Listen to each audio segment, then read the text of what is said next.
You ever feel like your mind is playing both sides of the game at once? Like you're chasing freedom while building your own cage, or telling the truth just enough to stay believable? This isn't just confusion, it's the game. The invisible tension between two truths, both real, both alive, inside you at the same time. This video isn't about picking a side. It's about peeling back the layers of what it means to be human by looking straight at the contradictions we usually hide. Welcome to Duality Games. But before that, drop a quick comment and let us know where you are watching this from and what time it is for you. It's amazing how we're all connected, each of us chasing that perfect night's sleep.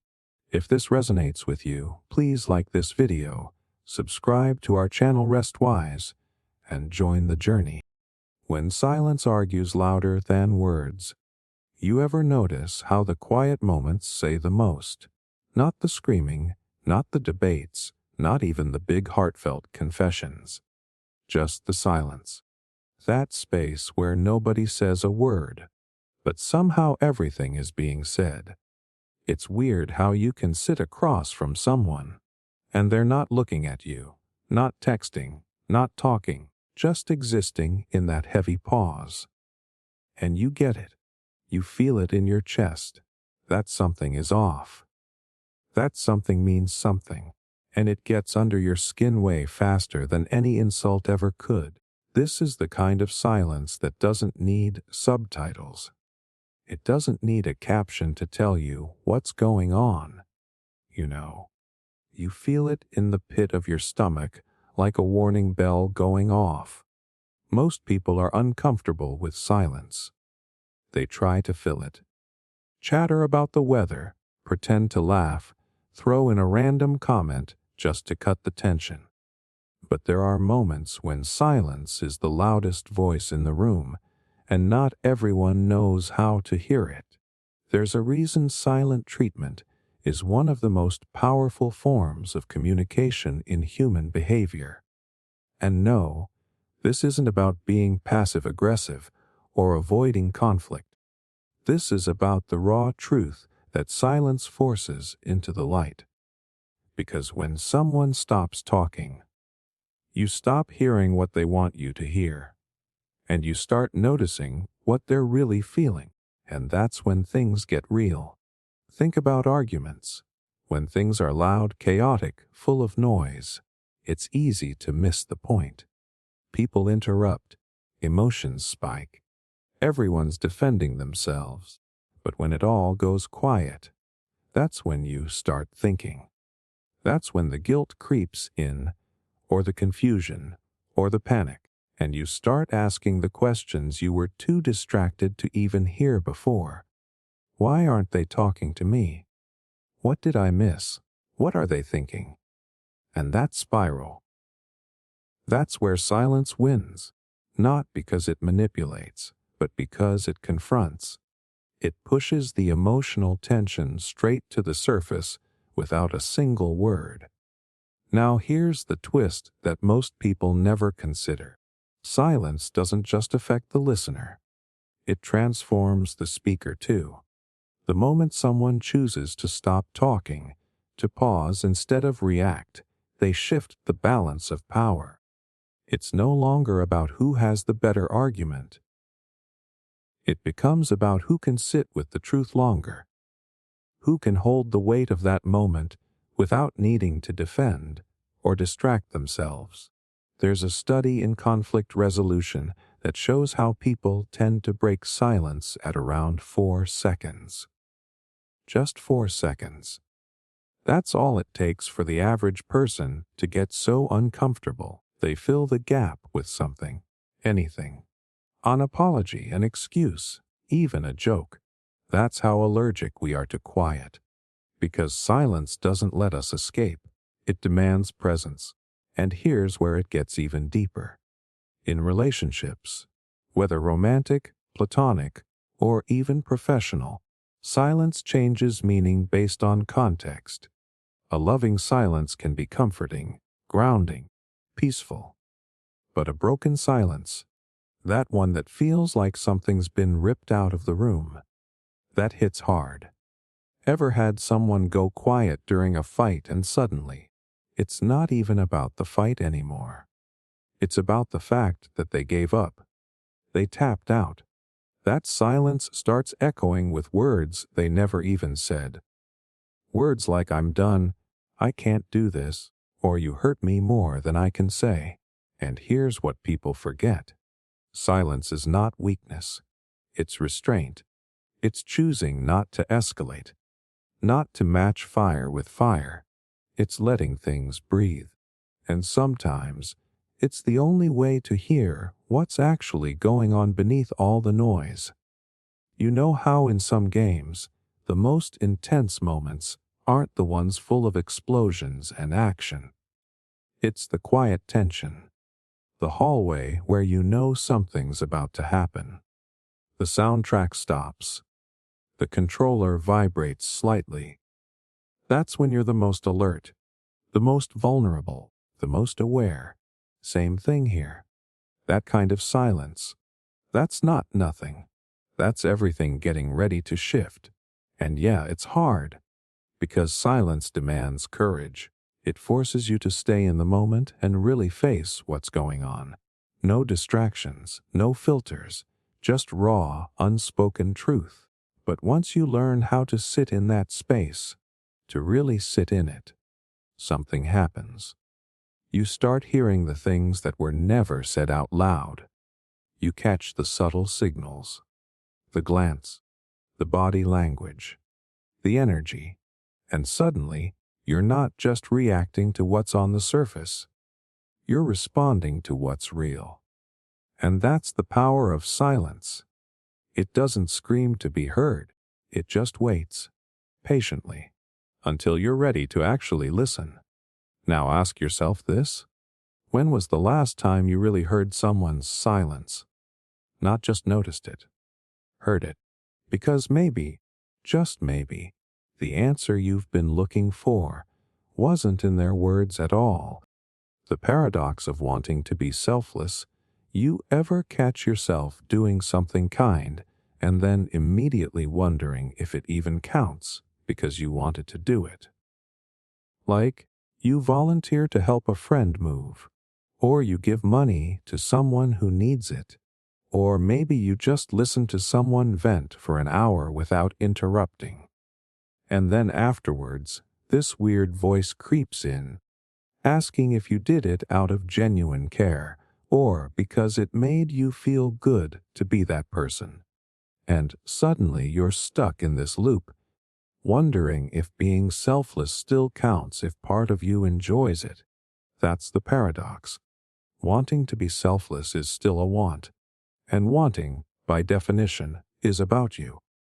So are you being generous, or are you feeding your own need to feel like a generous person? This is where a lot of people quietly struggle. Because no one wants to admit it, but deep down, we all want to feel like we're good people. We want to be helpful, compassionate, giving. But the moment we notice that desire, it feels like it contaminates the purity of the act.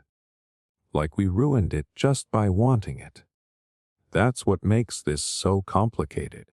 You try to remove your ego from the equation, and in doing that, your ego just ends up playing hide and seek. It's like a shadow. You can't grab it directly, but it's always following your intentions.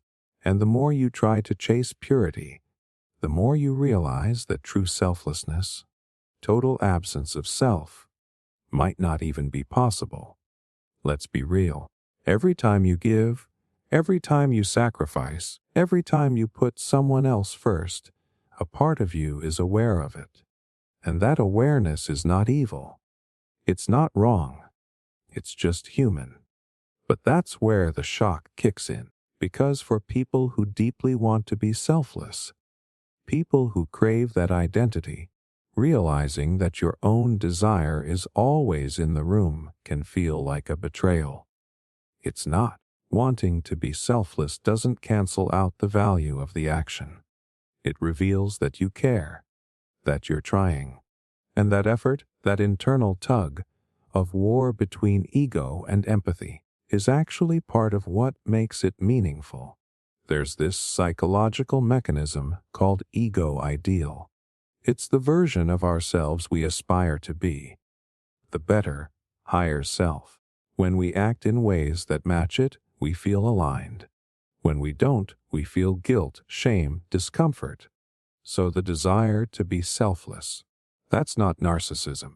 That's your inner compass pulling you toward the person you want to become. But here's where things twist again. The more you fixate on being that ideal person, the more performative your actions can start to feel. Like you're playing a role rather than actually being it. And that's when people fall into the trap of martyrdom. Doing things for others, but secretly hoping for recognition, gratitude, or at least acknowledgement. And when that doesn't come, it stings. Because the truth is, if you're being selfless but secretly tracking the scoreboard, how much you've given, how little you've received, then that's not really giving. That's a silent transaction. And yet, that doesn't mean it's fake. It just means it's layered, complex, nuanced. Because guess what? Most of us live in those gray zones. We do good, and we notice we're doing good. We help others, and we feel something in return. That's not hypocrisy. That's human psychology. Even monks, the ones who spend years training in detachment, still admit that letting go of the self is a lifelong process. You don't erase the self. You learn to carry it more lightly. So maybe the problem isn't that we want to be selfless.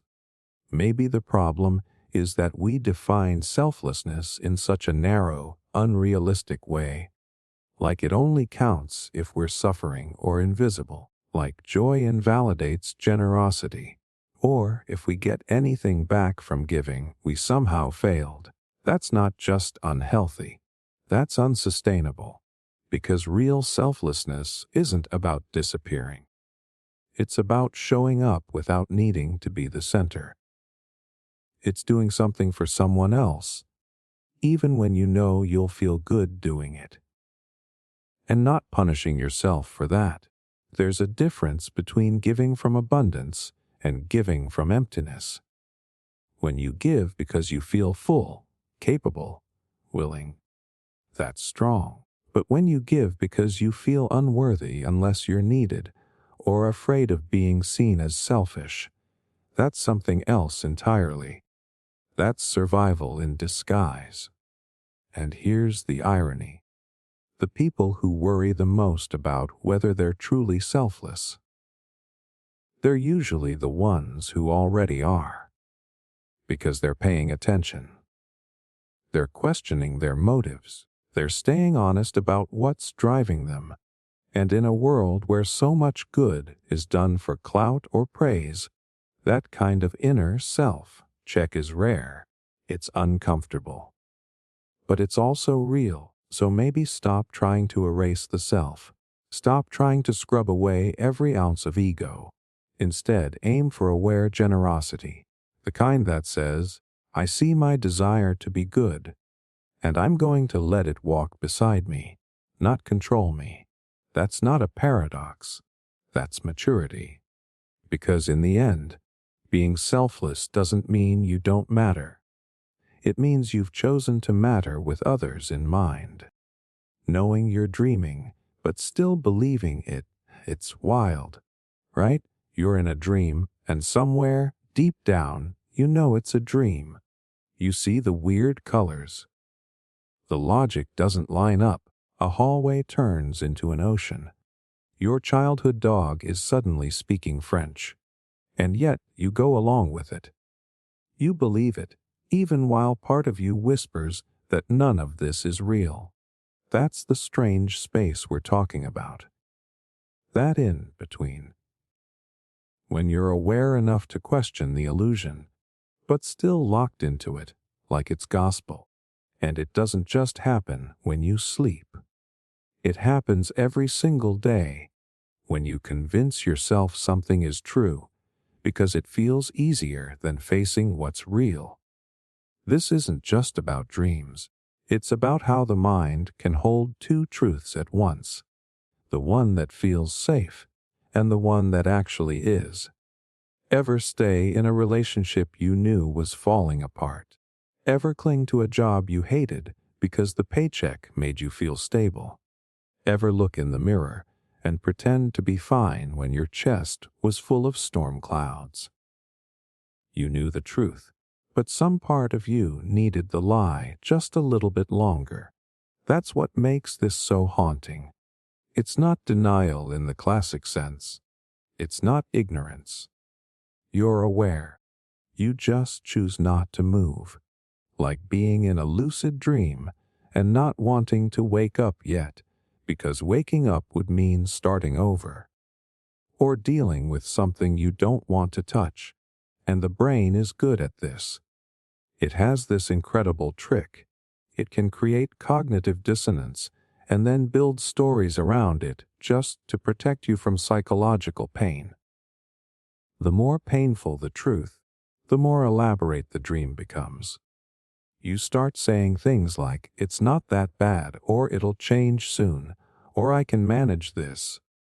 And you believe it, because it feels more survivable than looking straight at the thing you don't want to face. But here's where it really messes with you. That quiet awareness, the part of you that knows, it never fully turns off. It lives in the background. And that conflict between what you know and what you accept, it eats at you. It shows up as tension, as anxiety, as restlessness that you can't quite explain. Like your body is screaming to wake up, but your mind keeps pressing snooze, and you start building a life inside the dream. Relationships, habits, identities. You decorate the illusion. You defend it, until someone comes along and says something that cuts through. A sentence, a look, a moment of silence that makes everything tilt. And suddenly you feel it. Like the floor just dropped a few inches, and you can't tell if you're standing on anything real anymore. That's the split. That's the emotional vertigo of living half awake. Now here's the twist. It's not always a nightmare. Sometimes the dream is beautiful. A fantasy you created because reality never gave it to you. And letting go of it feels like grieving something that never truly existed. But you believed in it. You lived in it. And walking away from that, that takes a kind of courage people don't talk about enough. It's easy to say face the truth, but nobody tells you how much it hurts to burn down a dream, even a false one. And that's where the paradox lies. Knowing you're dreaming, but still choosing to believe it, because it gave you something real in the middle of something fake. Maybe comfort, maybe identity, maybe the illusion of control. And even though you knew it wouldn't last, for a while, it helped you breathe. But sooner or later, you have to ask the harder question. What would happen if you stopped pretending? What would break? What would begin? Because waking up doesn't just mean leaving the dream. It means dealing with the parts of yourself that chose it in the first place. And that's not weakness. That's self-protection. The mind gives you the dream until you're ready for the truth. And when you are, that's when the fog starts to lift. The colors stop shifting. The voices lose their echo, and you feel the ground again, solid, imperfect, honest. And maybe that's the real goal. Not to hate yourself for dreaming. Not to resent the illusion. But to notice when the dream has done its job and step out of it with grace. Because believing in something false doesn't make you broken. It means you're human. What matters is what you do when you finally see the exit sign. Do you run? Do you hide? Or do you walk toward it? Knowing full well that waking up might hurt, but staying asleep is costing you more. Enjoying what you fear. There's this strange moment. Maybe you felt it.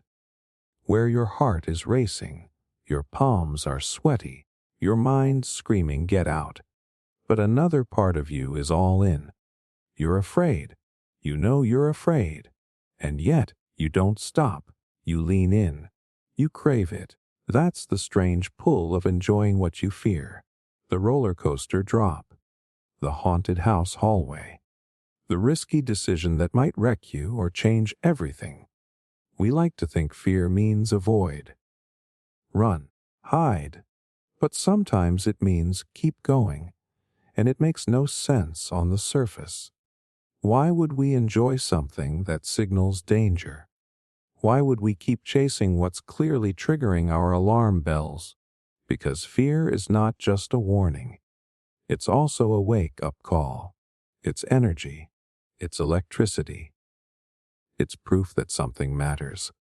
And when you're not numb, when you're not bored, when something actually gets under your skin, that's when you know you're alive.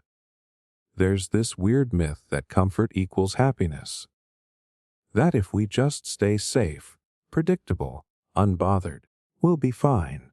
But deep down, we know that's not true. Comfort might keep us protected, but it doesn't make us feel awake. That feeling, that comes from stepping into fear. Not recklessly, not without thought, but willingly, fully aware. It's the rush of standing at the edge of something real. Something you can't control. Something that could go wrong, but might go right. And here's where it gets even weirder. Sometimes the very thing you fear is what you secretly want. Not because you like pain, but because inside that fear is freedom. Think about falling in love again after being hurt. Everything in you says no, too risky, too soon, too vulnerable. But you do it, not because you're fearless, but because something in that fear feels honest. Or starting over, leaving a job, moving to a new place, speaking your truth. Fear shows up because you're stepping into territory that demands growth. And growth always comes with some level of terror. But fear has layers. There's the surface fear. What if I fail? What if they reject me? What if this ruins everything? And then there's the deeper one underneath it all. What if I change? Because change is terrifying. Even good change, especially when it shatters the version of yourself you got used to being. So, yeah, you fear it. But you also want it. Because being stuck is its own kind of horror. And sometimes we chase fear because it's the only thing strong enough to break the cage we've built for ourselves. It's not just adrenaline junkies and thrill seekers. It's all of us, in little ways, watching movies that shake us, listening to songs that make our hearts ache, telling someone how we really feel even if it might end badly. That's fear too. And we keep doing it, because even though it's scary, it's real. The mind is wired to survive, but the soul, it's wired to evolve, and fear sits right between the two. That's why it feels so intense, so complicated, like you're being pulled in opposite directions at the same time. And the truth is, fear is not your enemy. It's a signal. It tells you where the edges are. And enjoying what you fear doesn't make you reckless.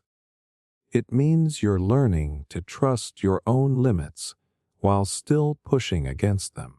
There's this psychological concept called fear excitation transfer. When you feel fear, your body revs up, heart rate, adrenaline, alertness. But if the situation shifts, your brain can reinterpret that exact same arousal as excitement. Same chemicals, different meaning. That's why a horror film can make you scream and laugh. That's why kissing someone you're nervous around feels like flying. That's why stepping on a stage makes you want to throw up, and yet you love it. Fear sharpens us, clarifies us, strips away the pretending. In fear, you're raw, you're real, you're fully present. And there's something powerful about that, something addictive. Now, of course, not all fear is to be chased. Some fear keeps us alive. Some fear is trauma talking. Some fear is warning, not invitation. But there's a different kind. The kind that makes your chest tighten, but your eyes light up. That's not a red light. That's yellow. That's pause, assess, then go if your gut says yes. Because sometimes the thing you fear is the exact thing that will grow you. Not because it's easy, but because it stretches your sense of self. And maybe that's the secret no one tells you. It's not that you overcome fear. It's that you learn how to carry it. You learn how to dance with it, how to find thrill in the risk, not because you're fearless, but because you know the fear is a sign you're in the right place. So when you feel it, the shaking hands, the pounding heart, the what if I screw this up panic, look closer. You might not be in danger. You might just be on the edge of something real. And real is scary. But real is also where everything worth having begins. Trying to escape something that defines you. You ever try to run from something so hard, only to realize it's part of you? Maybe it's your past, your family, a mistake you made, a label someone gave you years ago that you swore you'd never become. You tell yourself you're done with it. You've moved on. That was then. This is now. But every time you look over your shoulder, it's still there. Not chasing you. Just walking behind you. Like a shadow. And part of you knows the truth. You're not running from a place. You're running from an identity. And that's what makes it so complicated. You can change your environment, your job, your name, your clothes. But how do you outrun something that helped shape the way you see yourself? Something that lives in you, even as you try to break free from it. Sometimes it's a reputation. You were the smart one, or the screw-up, or the quiet kid, or the problem. And no matter how far you go, people still treat you like that version of you, or worse. You treat yourself that way, and you hate it. You hate how small it makes you feel, so you fight it. You rebel. You try to be the opposite. If they called you weak, you become invincible. If they called you selfish, you overcorrect and give until you're empty. But the harder you try to erase the old version, the more power it seems to have. And here's the part no one likes to admit. Sometimes, even the things that hurt you become a kind of home. Familiar, predictable, even when it's toxic, even when it suffocates you. It's like being trapped in a house you built just to prove you could survive in it. And then waking up one day realizing you don't want to live there anymore. But the door's locked from the inside. That's what it feels like to try escaping something that defines you. And it's not just emotional. It's neurological. The brain loves patterns. It builds mental models around who we are and how the world works. It says this is what you do, this is who you've always been, this is how you cope. And even when that version is painful, it feels safe because it's known. So when you try to change, the brain panics. It screams, this isn't you. This isn't how we do things. And suddenly you're at war with yourself. One part wants growth. The other part wants to stay intact. You start asking yourself, who am I if I'm not that? And it's a terrifying question, because letting go of an identity, even one you hate, is like stepping into blank space. There's no script, no costume, no applause, just silence. But here's the twist. That thing you're trying to escape, it's not the villain. It's the beginning. It's the raw material. It shaped you. scarred you, maybe even defined you for a long time. But it doesn't own you. It doesn't have to be the end of the story. It can be the tension, the setup, the part where the character starts to change. Because real growth doesn't come from pretending your past didn't happen. It comes from understanding how it built you and choosing what to carry forward.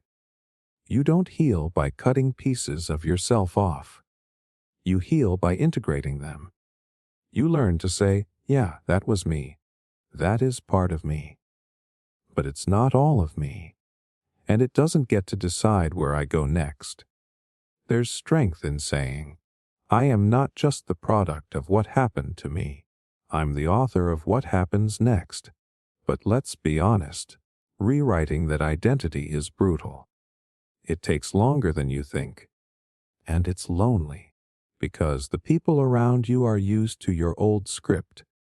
And when you stop playing that role, some of them won't know how to respond. Some will resist your growth. Some will guilt you. Some will act like you've betrayed them, when really you just stopped betraying yourself. That's the cost. But what you gain is yourself. A version of you that's not defined by survival, not boxed in by who you used to be, not shaped by who other people needed you to be. And once you taste that kind of freedom, even for a second, it ruins you for anything less.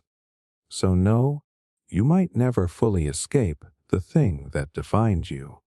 But you can stop letting it be the only voice in the room. You can stop living in reaction to it.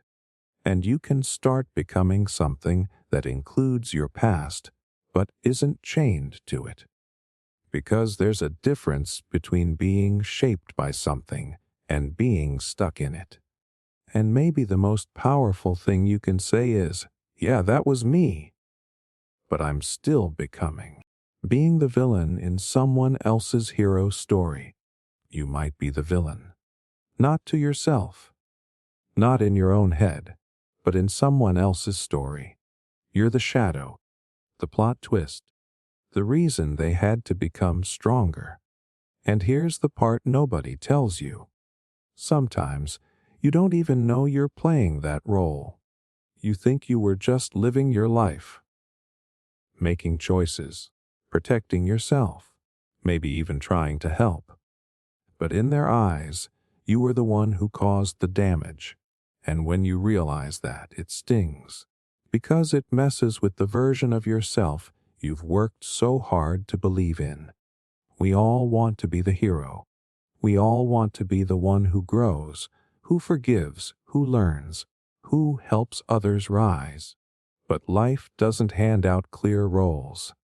Sometimes, you're just doing your best with what you knew at the time, and someone else still got hurt. That's the heartbreak of perspective. Your side of the story might feel honest, even justified. But their side, that's their reality. And in their version, you were the storm they had to survive. Maybe you left. Maybe you stayed too long. Maybe you said something that ripped open a wound you didn't know they had. Maybe you became the exact thing they feared. And you didn't mean to. But meaning doesn't erase impact. And that's where it gets complicated. Because you can be a good person and still be someone else's deepest disappointment. You can act from love and still cause harm. You can have pure intentions and still break something. That's not an easy truth to sit with. We want clean lines. Right and wrong. Villain and victim. But the real world doesn't work that way. People are messy. Memories are filtered through emotion. And sometimes, you're painted with colors you didn't choose. So what do you do when you realize you've become the antagonist in someone else's arc? You start by owning it. Not out of guilt. Not to punish yourself. But because responsibility is not the same as self-condemnation. It's about saying, maybe I wasn't the monster, but I wasn't the hero either. not to them. And that takes courage, because your ego will fight it. It'll say they misunderstood. They were too sensitive. They didn't see your side. And maybe all of that is true. But still, their pain is real. And for them, you were part of it. And maybe part of the pain is knowing you'll never get the chance to explain. Never get to rewrite the scene. They walked away, blocked your number, closed the chapter, and all you're left with is silence, and this aching need to defend a version of yourself they'll never believe in. That's the grief. Not just losing the person, but losing the right to be the hero in their narrative. And look, this isn't about self-loathing. It's not about dragging yourself through the mud. It's about growing up. It's about facing the fact that we all play different roles in different lives. You were someone's safe space and someone else's regret. You were someone's inspiration and someone else's trigger. You were light in one memory and shadow in another. That's what being human looks like. So the question is, what now? You learn. You own it where you can. You make amends if they'll let you. And you accept it if they won't. You take the version of you that hurt someone and ask what that version still needs to heal, because nobody causes pain from wholeness. We lash out. We shut down. We betray when we're trying to survive. And when you understand that, when you stop trying to be perfect and just aim for honest, that's when something starts to shift. You might never be the hero in their story, but you can still be the hero in yours. Not the flawless kind, the real kind, the one who stumbles, the one who learns, the one who keeps walking even with the weight of who they used to be. And one day, someone might look back and realize you weren't the villain after all. Maybe just a chapter they had to outgrow, or a lesson wrapped in heartbreak. Or maybe they still see you as the enemy, and that's okay too. Because your worth isn't defined by how others cast you in their memories. Your redemption doesn't require their permission. It starts when you tell the truth to yourself, when you face your reflection and say, I was not always kind. I did not always listen. But I'm trying now. I'm showing up now. I'm becoming someone who understands the weight of their own shadow, and that matters. That's how you move forward, not by pretending you never hurt anyone, but by choosing not to hurt the next one in the same way. Forgetting you were to become who you are, somewhere along the way you forget. Not everything, just the parts of you that no longer fit. It doesn't happen all at once. It's slow, almost invisible, like wearing down the edges of a coin in your pocket until one day you hold it up and can't read what it used to say. You're still you, but not the same. Not exactly, and maybe no one around you notices. But you do. You remember how you used to laugh differently, how you reacted to things with sharper teeth or softer hands. You remember being more certain about things that now feel blurry. You were louder, or quieter, or more afraid, or more bold. Whatever it was real, and now it's gone. And the weird part is, you're not even sure when it happened. You just woke up one day and realized you don't recognize your own emotional fingerprints. That's the cost of becoming. People talk about growth like it's always this beautiful, empowering, soul-expanding experience. Sometimes it is.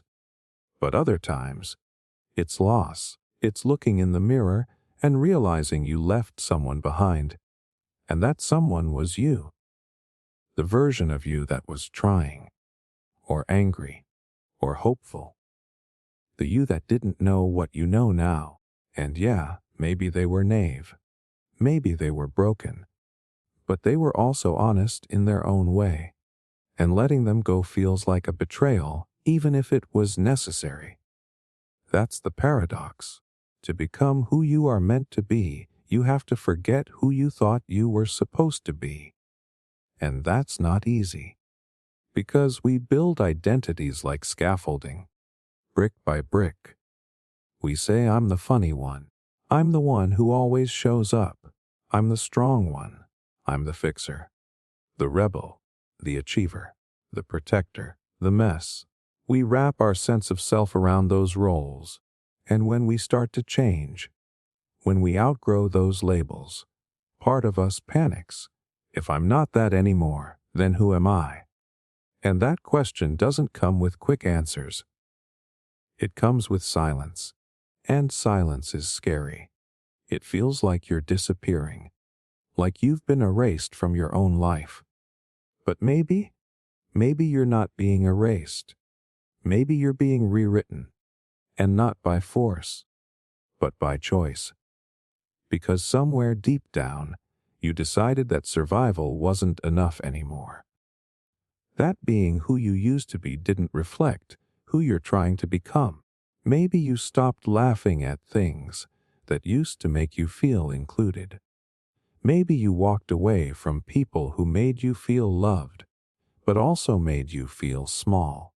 Maybe you dropped habits that used to define your days because they no longer aligned with who you want to be. And the fallout, the identity hangover, that's real. You look back and think, wait, was that version of me fake? Did I waste time? Was I lying to myself? No, that version was real. It was just temporary, like a chapter in a book that needed to happen so the next one could make sense. It wasn't a mistake. It was a step. And yeah, it's painful to lose that version. But it's necessary. Because if you want to become someone new, someone fuller, freer, more aligned, there has to be space for them to arrive. And that means saying goodbye to the you who was trying to survive in smaller conditions. It means forgiving the old you for what they didn't know. It means shedding that skin without needing to hate it first. You don't need to villainize who you were in order to grow. You just need to let them rest. That's the grace in this. Forgetting isn't failure. It's the body's way of releasing what no longer serves. It's the mind decluttering identity. It's the soul making space for something wider. And no, it doesn't mean you lose everything. The essence stays. The core truths, the instincts, the values you chose, not the ones you were taught to obey. Those things remain. But the tone changes. The way you walk through the world shifts. You notice you're less reactive, more curious, less needing to prove, more needing to feel. You start honoring what feels good over what looks good. You stop performing. And when that happens, the forgetting doesn't feel like loss. It feels like freedom, because you realize who you were was never the finish line. It was the starting point. So yeah, you might not relate to your old self anymore. Their choices, their fears, their version of love. You might not recognize your own handwriting from 5 years ago. You might cringe at old photos, old messages, old dreams. But that just means you changed. And change doesn't ask permission. It just shows up, like a tide, like a season, like the end of a song that used to be your favorite until one day it wasn't. So don't be afraid of forgetting. Don't mourn the old self like they were the final version. They were a bridge, a necessary stop along the way. You are not lost. You are just becoming someone you haven't met yet. And that's not the end of your story. It's the beginning of the real one. Desiring change while resisting it. And you ever say you want to change, and then do absolutely nothing about it. Not because you're lazy. Not because you don't care. But because part of you is holding on, tight, to what's familiar. even when it hurts, even when it's killing your momentum, even when you're the one begging for transformation. You keep circling the same habits, the same patterns, the same internal monologue. And it doesn't make sense. At least, not on the surface. Why would someone who craves growth sabotage their own evolution? Here's the truth most people don't want to admit. Change is terrifying. Not just because it's different, but because it demands something from you. It asks you to sacrifice comfort, predictability, identity, the parts of your life that feel worn in, even if they no longer fit. See, wanting change is easy. You can romanticize it. Imagine the after-photo version of your life, the peace, the confidence, the relationships that finally make sense. You can picture it all. But the second you start moving toward it, something inside slams the brakes. And that something isn't weakness, it's self-protection. Your brain doesn't like uncertainty. It doesn't care about your goals. It cares about safety. So the moment you try to shift, even in a good direction, it throws every excuse, every distraction, every old coping mechanism at you like a defense system going off. Suddenly you're too tired, too busy, too stuck. You tell yourself it's not the right time. You just need one more book, one more conversation, one more sign from the universe. But if you're honest, you already know what to do. You just haven't decided who you're willing to become to actually do it. Because changing isn't about knowing more. It's about shedding, peeling off the layers of behavior that used to work for a version of you that no longer exists. That's the battle. You're not just shifting what you do. You're questioning who you are, and that creates tension.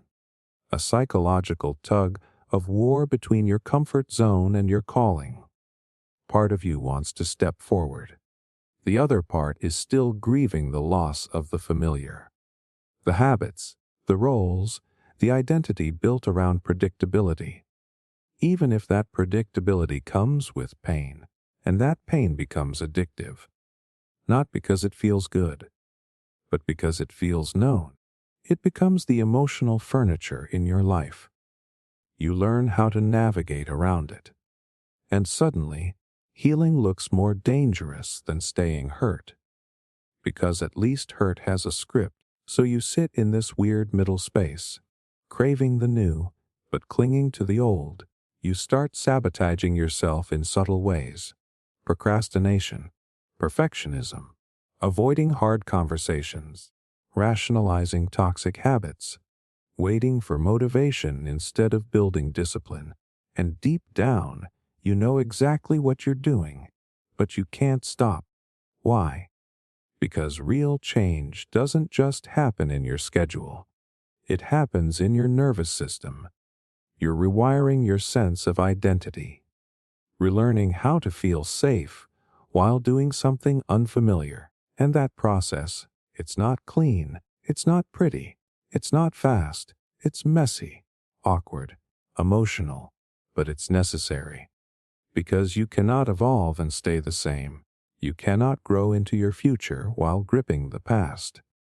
At some point, something has to give, and usually that something is you.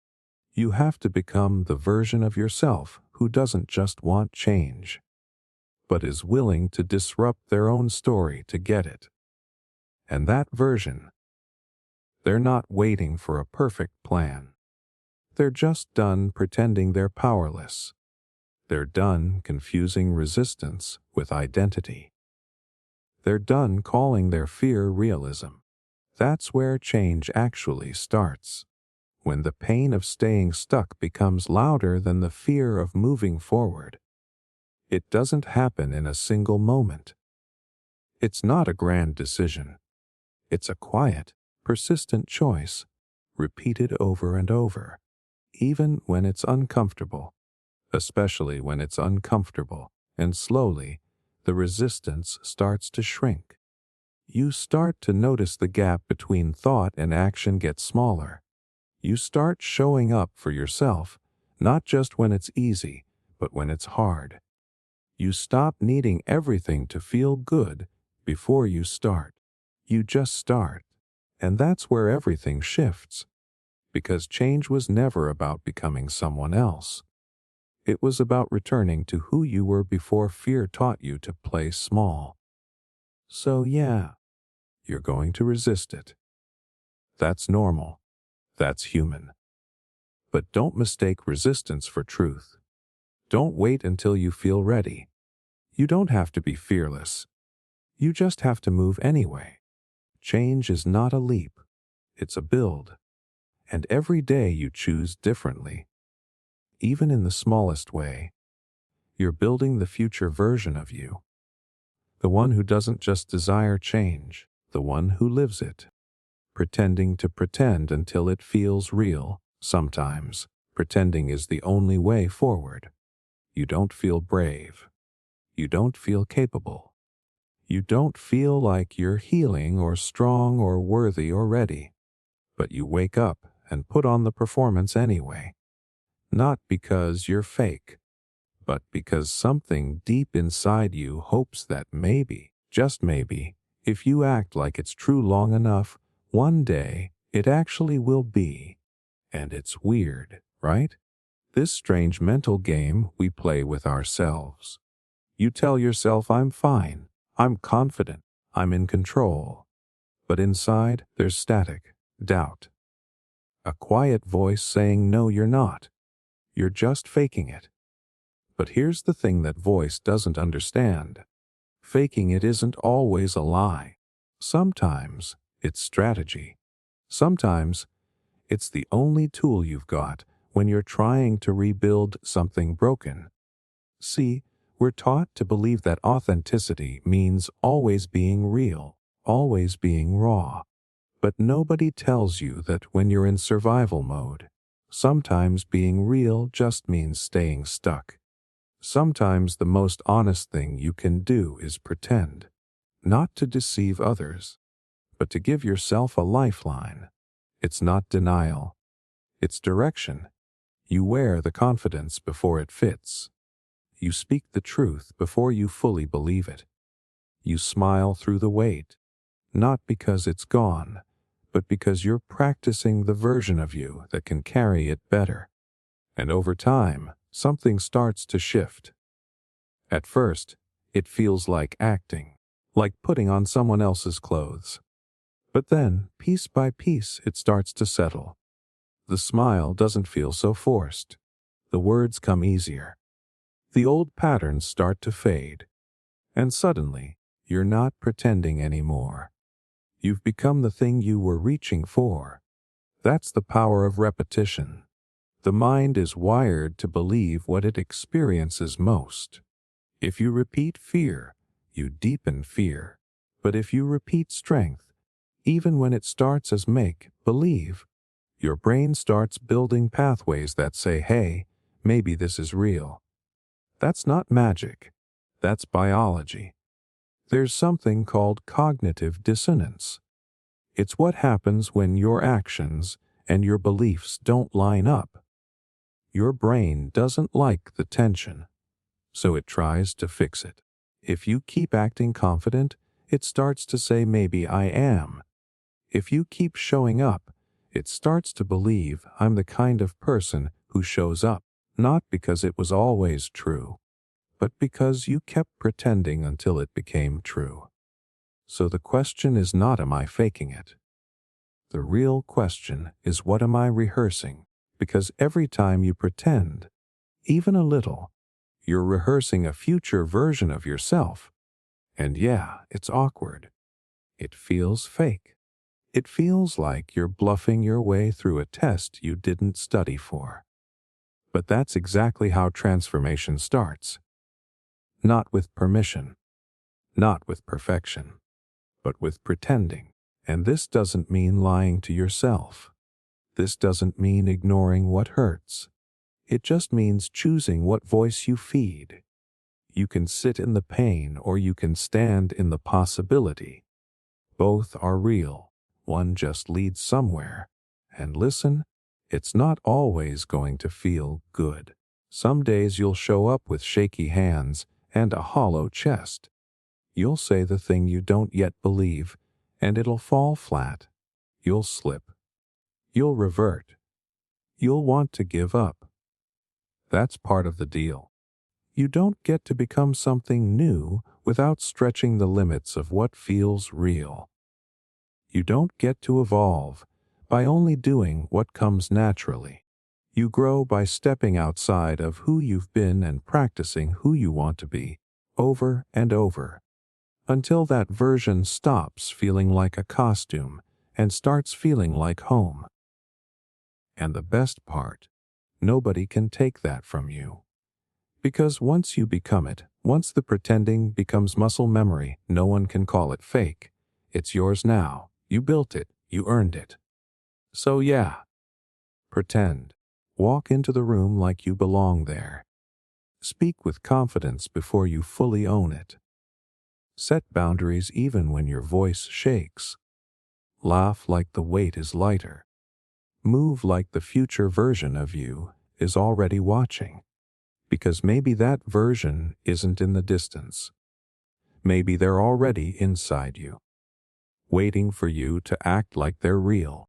Losing control by trying to control everything. It starts small. You want things to go a certain way.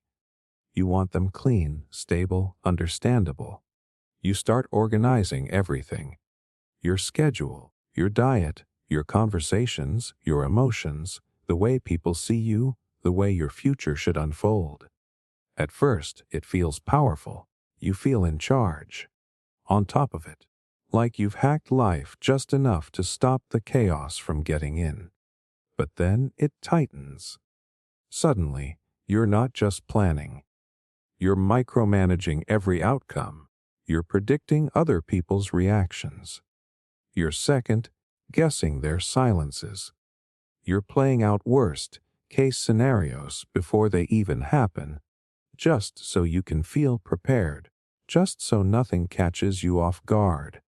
It feels smart, until it starts to feel suffocating. Because the more you try to control, the less in control you actually feel.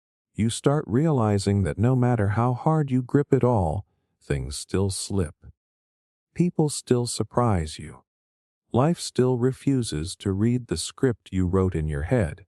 And every time it does, you don't just feel disappointed, you feel threatened, unsafe. Like reality has betrayed your sense of order. That's the trap. Control doesn't make you feel safer. It just makes you more sensitive to everything you can't predict. And what makes it worse is that, on the surface, it looks responsible. People admire your discipline, your planning, your emotional composure.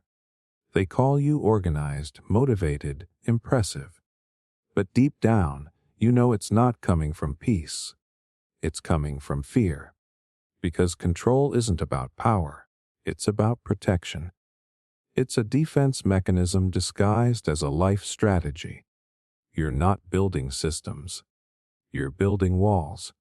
And not just around your time or your tasks, but around your emotions, around your expectations, around your vulnerability.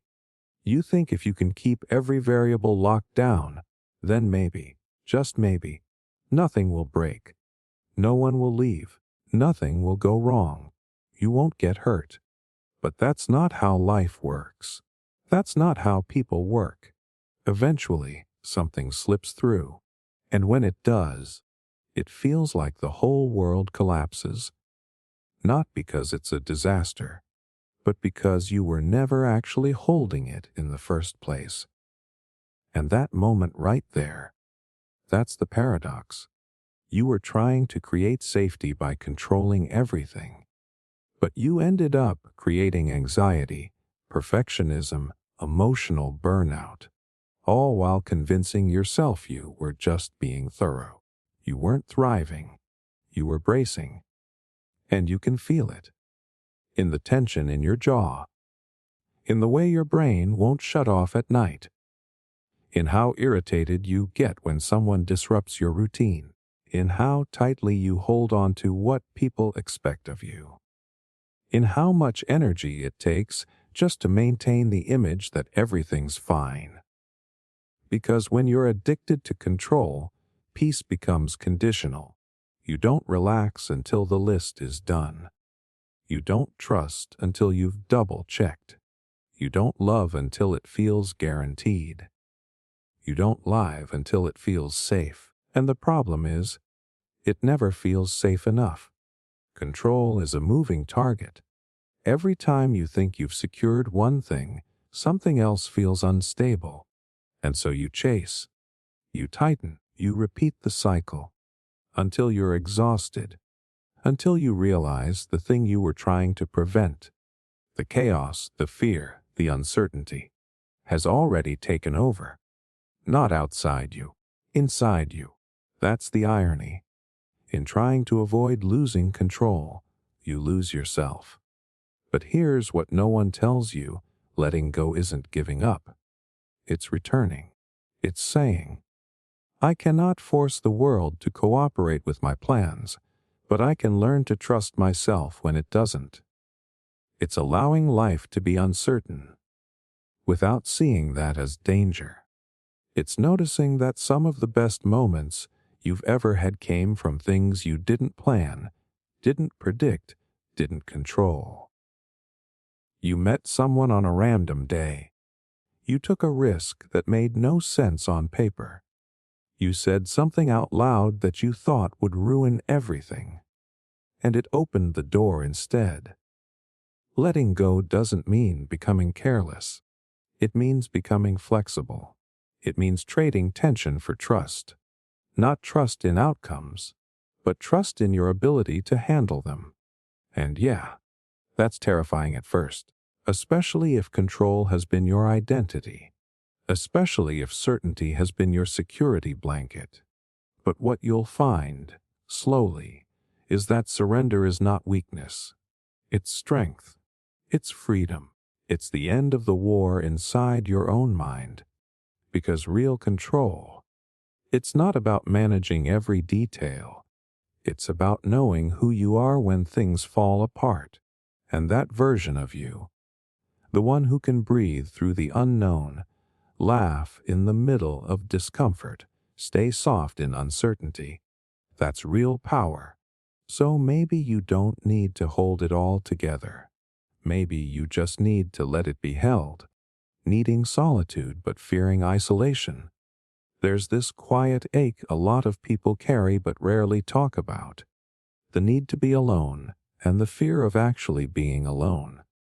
You crave space, mentally, even physically. There's this part of you that just wants to disappear for a little while. Not forever, not dramatically, just away. From the noise, from the pressure, from the constant pull to respond, perform, explain, smile, be available. You fantasize about solitude. Not loneliness, solitude. The kind where your thoughts finally get to breathe, where you're not editing yourself mid-sentence, where silence doesn't feel awkward. It feels like relief. But the second you take that space, something creeps in. This anxiety that maybe you've gone too far, that maybe people will forget you, replace you, think you're selfish, that maybe you're not strong enough to be alone. It's a brutal contradiction, wanting solitude but fearing what it might cost, so you bounce between extremes. Too much time with people, and you feel suffocated. Not enough, and you feel invisible. You say yes when you want to say no. You stay in the room a little longer, even when your nervous system is screaming to escape. You scroll just to hear voices. You answer texts just to avoid guilt. And when you finally retreat, you wonder if everyone thinks you're pulling away or being cold or distant. You're not. You're just trying to breathe in a world that doesn't stop talking. But here's the hard part. Solitude requires trust, not in other people, in yourself. You have to trust that your presence will still matter even when you're not constantly proving it.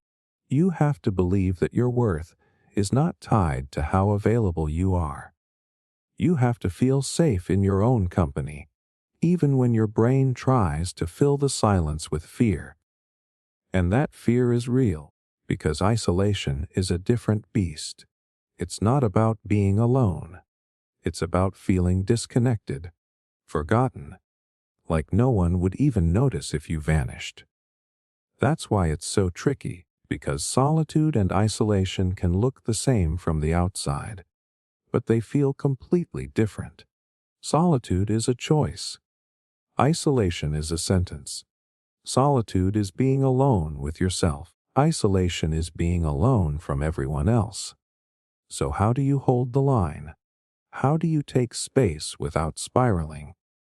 How do you rest without questioning your value the second you go quiet? You start by recognizing that needing solitude doesn't make you broken. It makes you aware. You've probably learned, somewhere along the way, that connection equals safety, that being present equals being loved.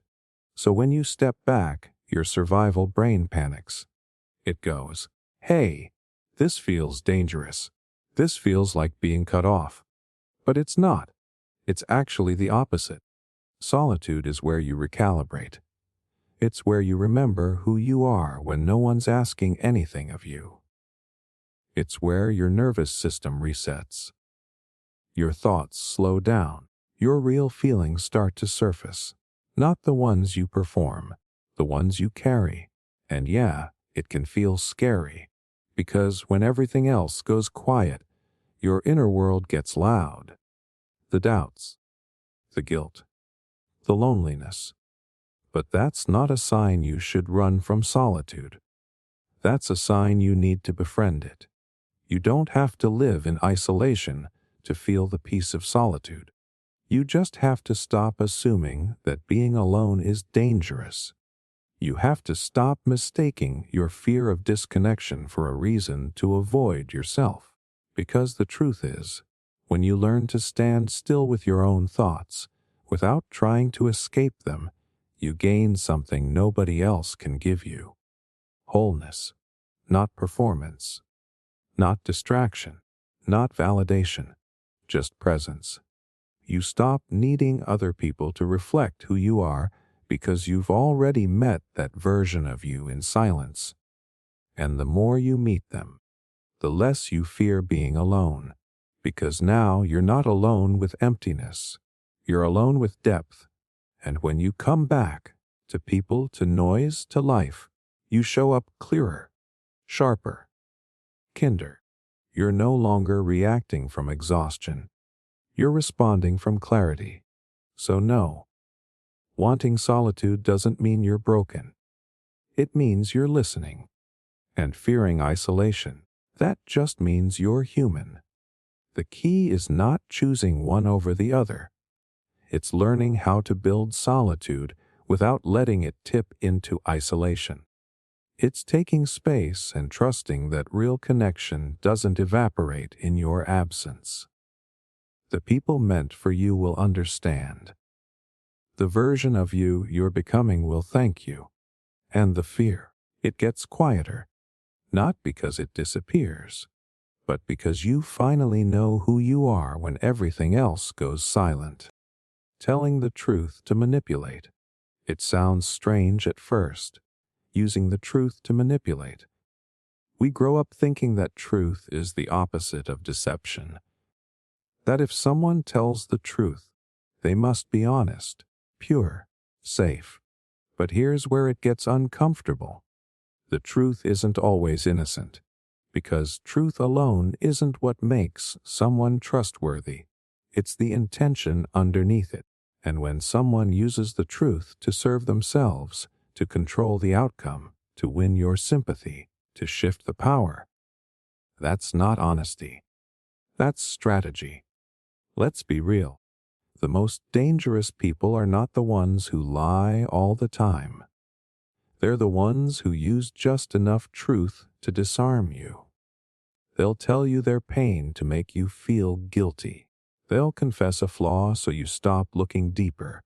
They'll share a raw detail, not to connect, but to create leverage.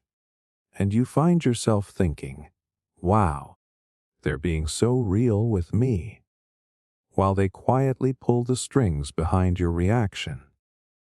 And the wildest part, sometimes they don't even know they're doing it. Sometimes you don't even know you're doing it, because manipulation through truth is subtle. It hides behind vulnerability. It dresses up as transparency. It wraps itself in honesty so you don't question the motive. Ever heard someone say, "I'm just being honest," and then proceed to say something calculated?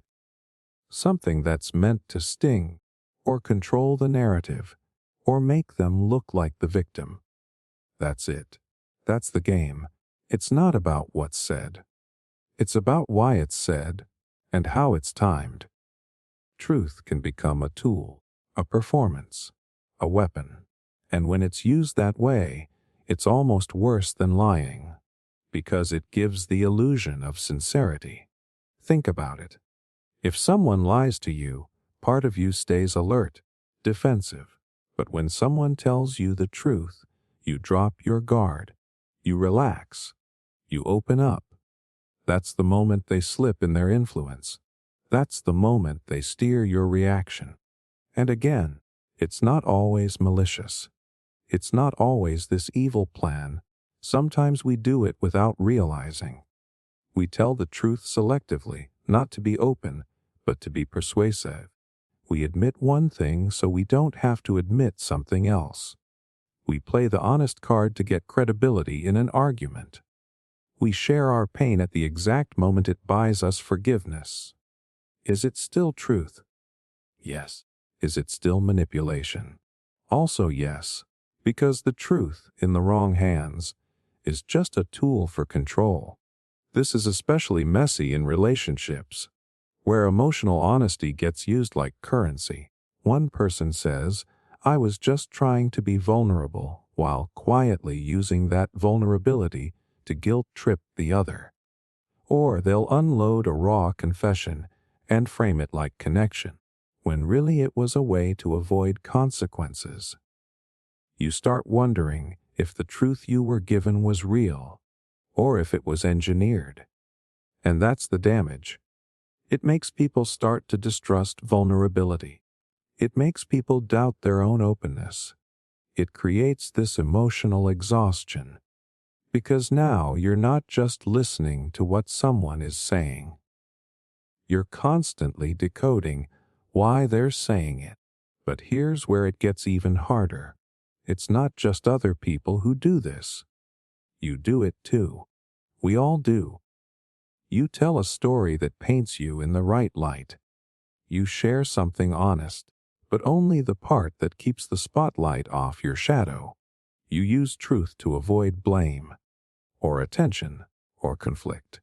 You say, "I'm just being honest," but deep down you know you're also being strategic. And that doesn't make you evil. It makes you human. Self-preservation is in your blood. Influence is baked into your psychology. But it does mean you have to stay conscious. Because if you're not careful, your truth stops being an offering and starts being a tactic. And the more you use honesty that way, the less anyone believes you when it really matters. So what's the difference between being honest and being manipulative? It's the motive. If the truth is shared to connect, to reveal, to build trust, it's honesty. If it's shared to gain power, to shape perception, to dodge accountability, it's manipulation. Same words, different soul. And that difference changes everything. So next time you hear someone being real with you, ask yourself, what do they gain by sharing this? And when you share something vulnerable, check your own reflection. Are you connecting?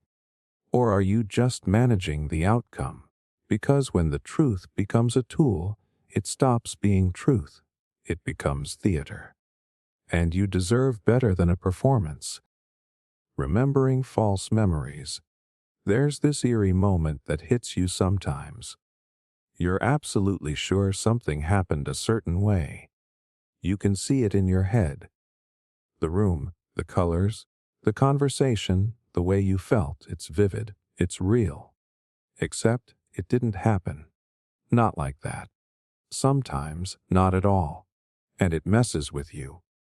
Because if your memory isn't real, then what else have you been wrong about?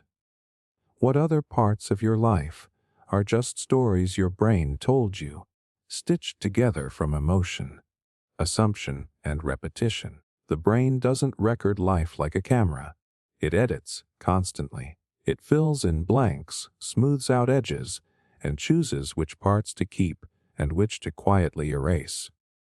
Not out of malice, out of efficiency, out of survival. You don't remember facts. You remember interpretations, feelings, impressions. And the more emotionally loaded something was, the more your brain scrambles to make sense of it, even if it means inventing details. And this isn't rare. It's not some rare psychological glitch. It's happening all the time. Your brain is a master storyteller, and sometimes it tells you a version of reality that makes sense emotionally, but falls apart under the microscope. The catch is, you don't have a microscope. You only have your memory, and it feels solid, unshakable. That's the dangerous part. False memories don't feel false. They feel just as strong, sometimes stronger, than real ones. They don't come with warning labels or shaky outlines. They show up with confidence. You swear someone said that thing. You remember them standing there. You replay the conversation that, apparently, never existed. And if someone challenges you, you feel this weird kind of betrayal, like they're gaslighting you, when in reality, your own mind was the one rewriting the script. But let's pause for a second. This isn't about being crazy. This isn't about being broken. It's about being human. Everyone forms false memories. Everyone. There are studies where researchers have planted memories into people's minds, using nothing but suggestion and imagination. And the people believed them, swore by them, built emotion around them, and some of those memories were traumatic. That's how powerful your mind is. Now think about what that means for your identity, your relationships, your past.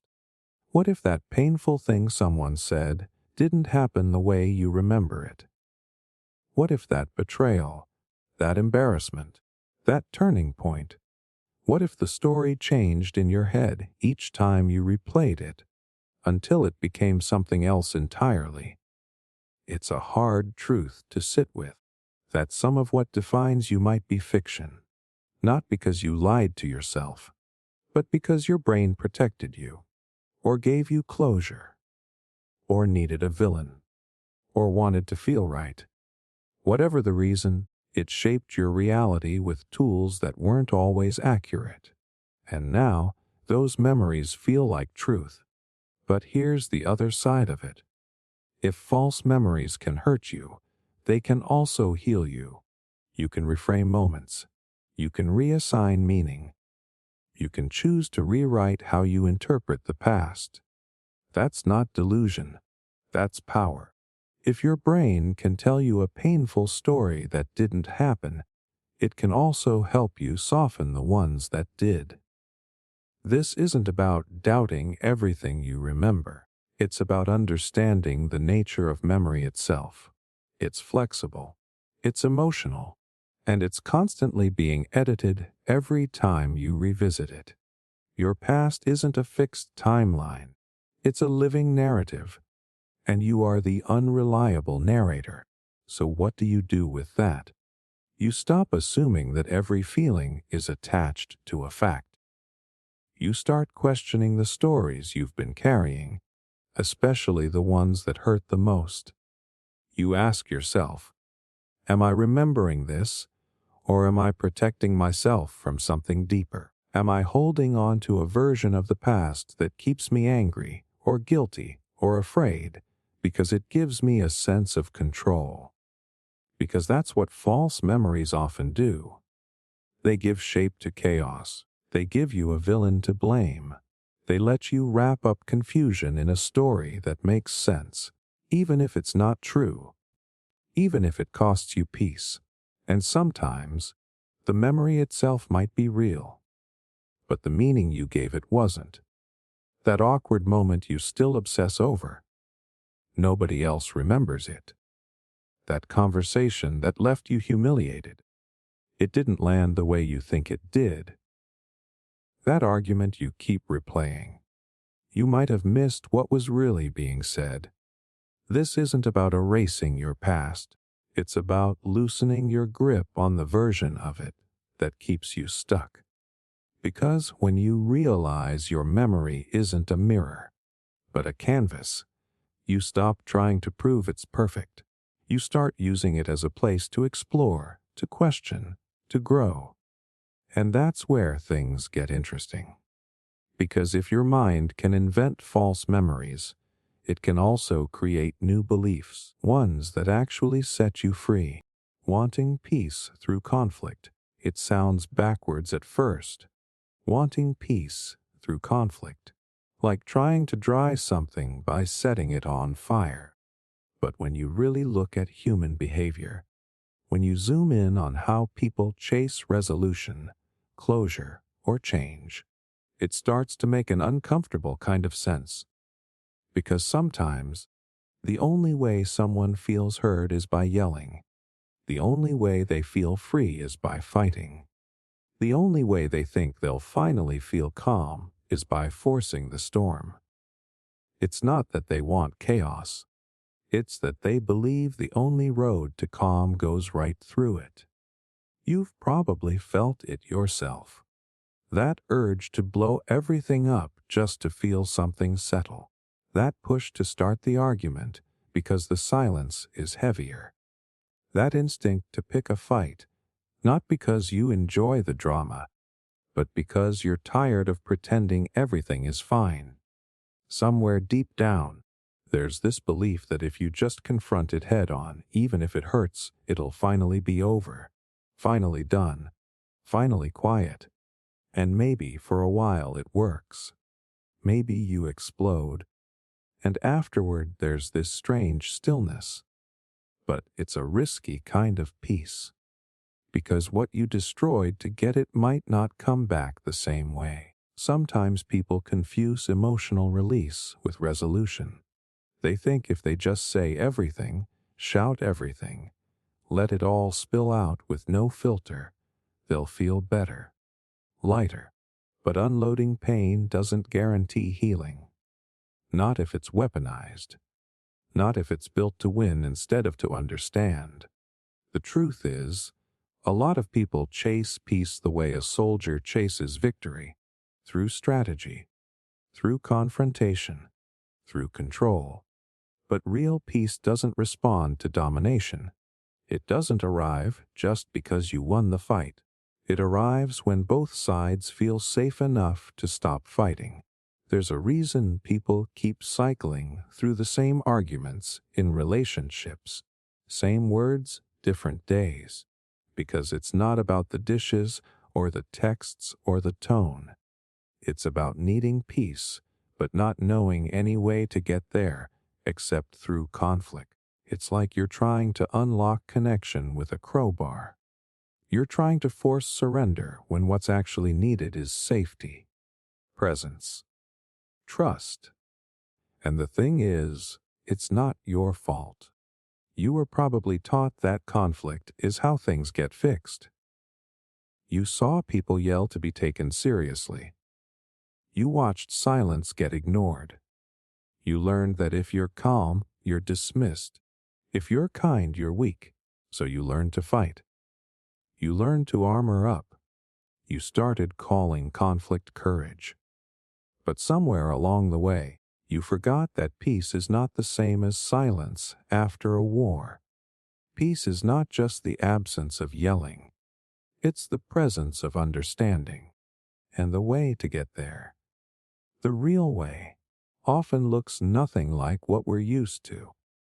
It looks like listening when you want to interrupt, owning your part when you want to defend it, staying soft when every part of you wants to harden, choosing to pause instead of push, choosing to ask instead of accuse.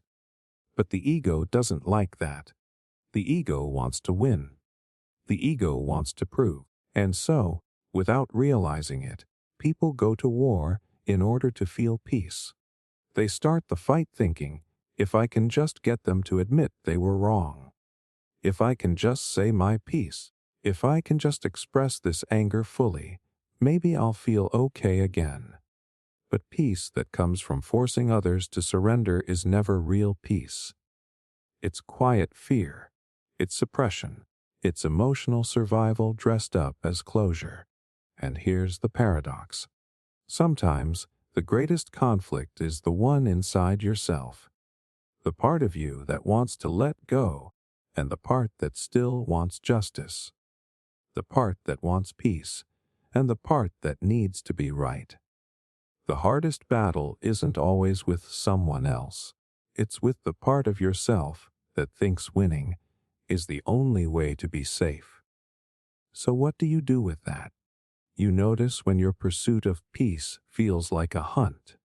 You notice when your attempts at resolution feel more like revenge.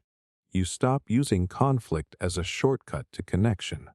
You realize that not every wound needs a war. Some need a witness. Some need stillness. And yeah, it's messy, because this isn't about never confronting anything. It's about how. It's about why. It's about whether your fight is coming from fear or from love, because peace isn't passive. But it's not aggressive either. It's brave. It's gentle. It's harder than both. So maybe the question isn't how to win the conflict. Maybe it's whether you're willing to let peace mean more than being right. Maybe it's whether you're strong enough to stop the war, even if the battle would have made you feel powerful, because peace that has to be taken by force will never be trusted. And if you want something to last, it has to be built, not broken into.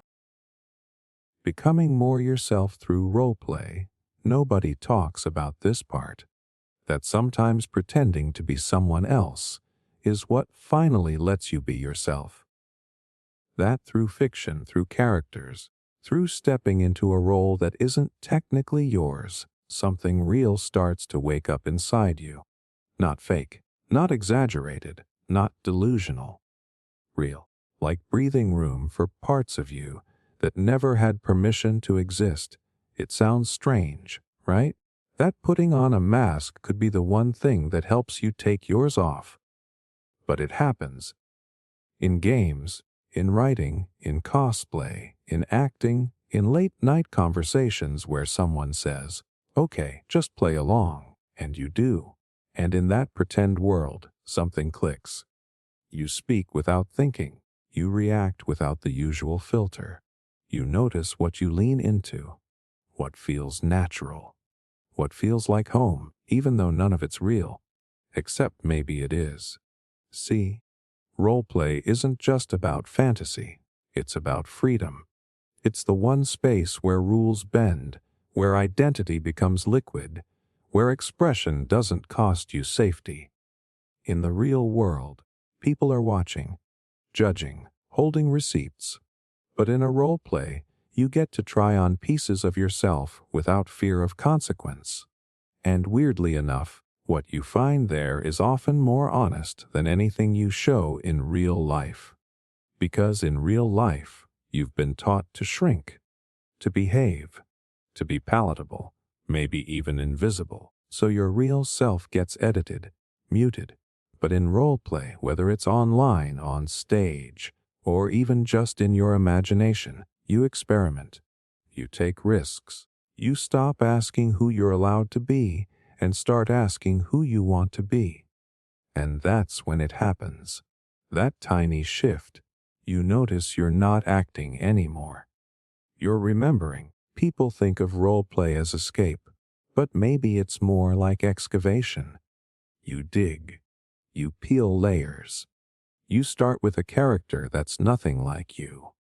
And then little by little, your humor shows up, your values, your reactions, your desires. You find out what you're drawn to, what you protect, what you believe. And yeah, some of it might surprise you. Maybe you always play the fearless type, or the villain, or the protector. Maybe you flirt more, joke more, speak up more. Maybe your character cries when you never let yourself cry. Maybe they fight when you always back down. That's not random. That's you, finally speaking through a shape that doesn't scare you. And it's not just personal. It's psychological. There's a reason therapists use roleplay techniques in healing. When people step outside their default identity, their defenses drop.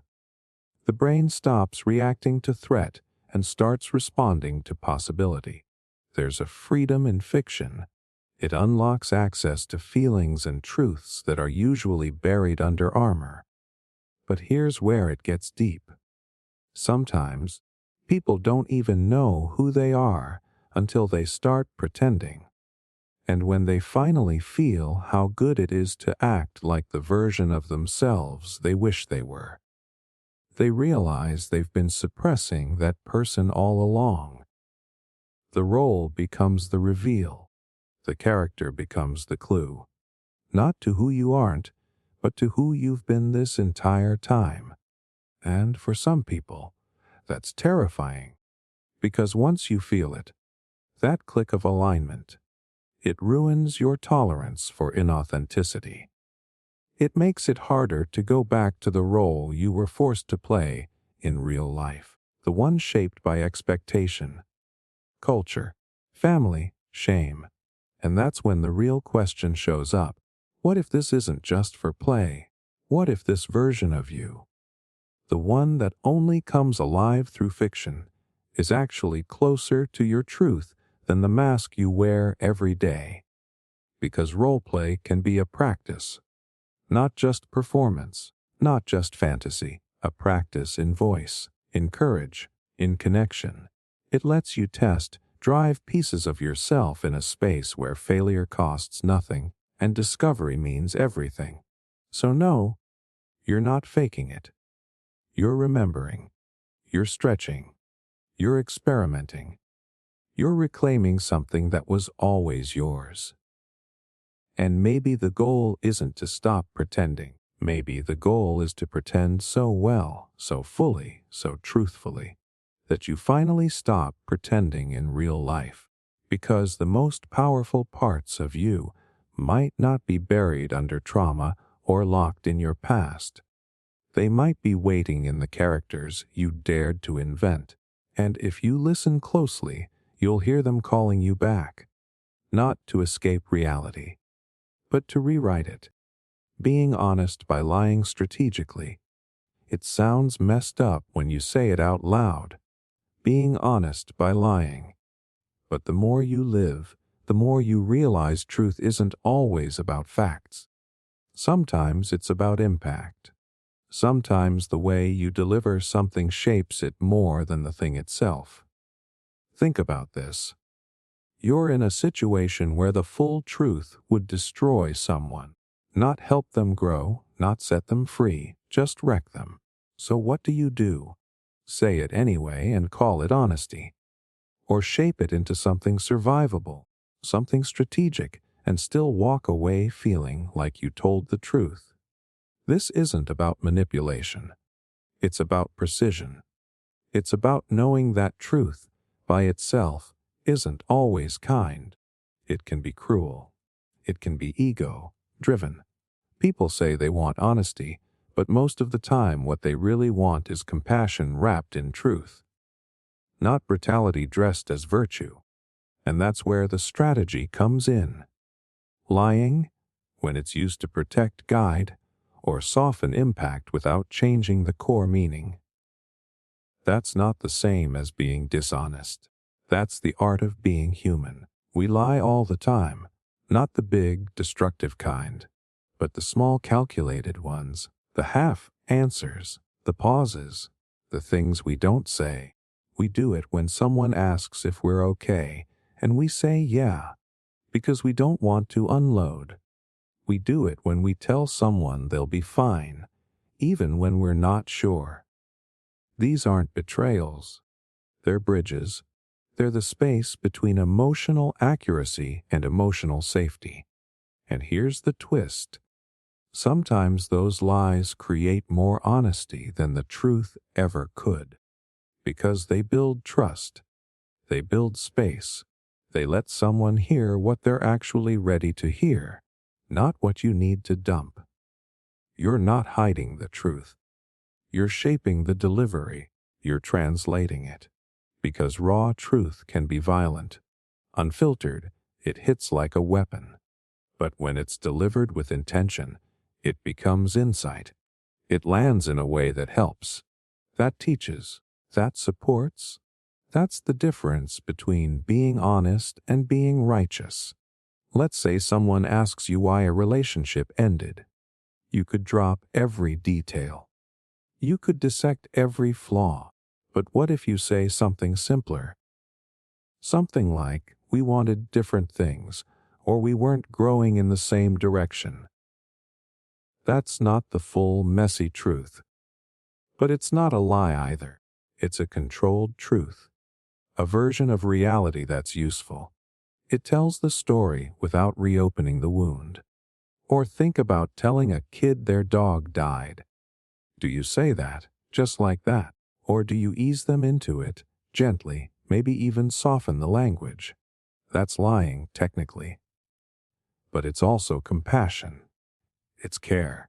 It's pacing the truth in a way the other person can absorb. Strategic honesty isn't about hiding. It's about timing. It's about knowing that the right truth at the wrong time is still the wrong move. You can be completely honest and still lose people if you don't consider the emotional impact.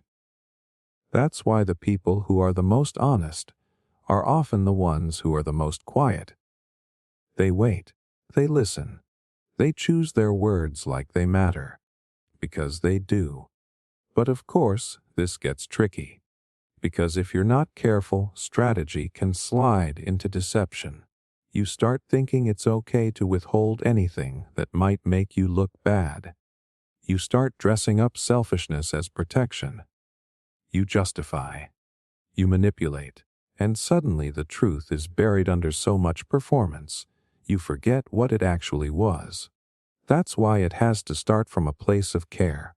Not control, not fear, not avoidance, but care. Ask yourself, am I holding this truth because it serves them or because it protects me? If it's about shielding yourself, that's not strategy. That's evasion. But if it's about meeting someone where they are, if it's about guiding them through something they're not ready to hold all at once, then you're not being dishonest. You're being responsible with your honesty. This isn't black and white. It's messy. It's gray. But so is life. And the people who master this, who know when to speak, what to say, and how to say it, those are the people who create real connection. Not just surface-level honesty. Real depth. Because honesty without empathy is just noise. So yeah, it might sound backwards, being honest by lying strategically. But sometimes the truth needs help to land right. And if you can carry it with care, if you can speak it in a way that honors both reality and humanity, then you're not just telling the truth. You're embodying it. Not every truth has to be loud to be real. Sometimes the quietest ones are the most honest of all. Making choices that don't feel like yours. Ever get that sinking feeling that the choice you just made wasn't really yours. Like someone else was pulling the strings and you were just pretending to decide. It's a weird place to be, caught in your own life, but feeling like a guest instead of the host, like you're moving through a play where the script was handed to you before you even knew the stage existed. It happens more often than people admit. Society loves selling us the idea of free will, of owning your decisions, being the captain of your ship. But the truth is way messier. Our choices get tangled in expectations, guilt, fear, invisible pressures we barely notice. And suddenly, you find yourself living someone else's dream or nightmare, thinking it's yours. Imagine picking a college major or career path that feels like a burden instead of passion. Maybe you're dating someone because it's expected, or you're saying yes to things just to keep the peace. The more you look at it, the more you realize you didn't actually choose those things. You chose what felt safest, easiest, most approved. The decisions look like yours on paper, but inside, it's like wearing shoes 2 sizes too small. What's crazier is how often this happens without anyone forcing you. Nobody coerced you. You just absorbed it all. Parents, friends, culture, your own fears. They create a silent script that guides your moves. It's not that you're weak or naive. It's that humans are wired for connection and belonging. So you absorb cues and shape yourself to fit. It's survival. But it's also the slow erasure of your true self. Sometimes you defend those choices fiercely, like they're your identity, even when they suffocate you. Owning that you didn't choose them means facing a painful truth. You're not living your story. And that's terrifying. You might think this is just about big decisions, but it sneaks into the little things too. The way you hold your opinions in conversations, the way you dress, the way you spend your time. It's all connected. When choices don't feel like yours, it's a signal. A flashing red light from inside trying to say something important, that you're losing touch with who you really are. But here's the twist: that feeling can be a gift. A painful one, sure, but a gift. Because it's the first step toward reclaiming yourself. When you get honest with that discomfort, when you stop blaming and start listening, you open the door to freedom. This isn't about quitting everything or making dramatic changes overnight. It's about small acts of rebellion, saying no when you want to, choosing what excites you, even if it scares you, checking in with yourself instead of the voice in your head that echoes others' expectations, learning to recognize your own compass and trusting it, even when it feels shaky. And the more you practice that, the clearer your choices become. The more they start to feel like you, not someone else's shadow, not a script you memorized, but a story you're writing in real time. Messy, imperfect, but undeniably yours. But here's the thing people don't talk about enough. Sometimes those, not your choices, were made for you with good intentions. Family wanting stability for you. Friends nudging you toward what's safe. Society handing you a checklist to follow because it worked for generations before you. It's not all pressure or manipulation. Sometimes it's love, tradition, or protection dressed in expectations. That doesn't make it easier to live with. It just makes it more complicated. You owe respect to the roots of those choices, but you don't owe your entire life to them. You get to question, to challenge, to redefine what your path looks like on your terms. You start to realize that making your own choices doesn't mean throwing out everything from your past or everyone who influenced you. It means deciding which parts belong in your story and which don't.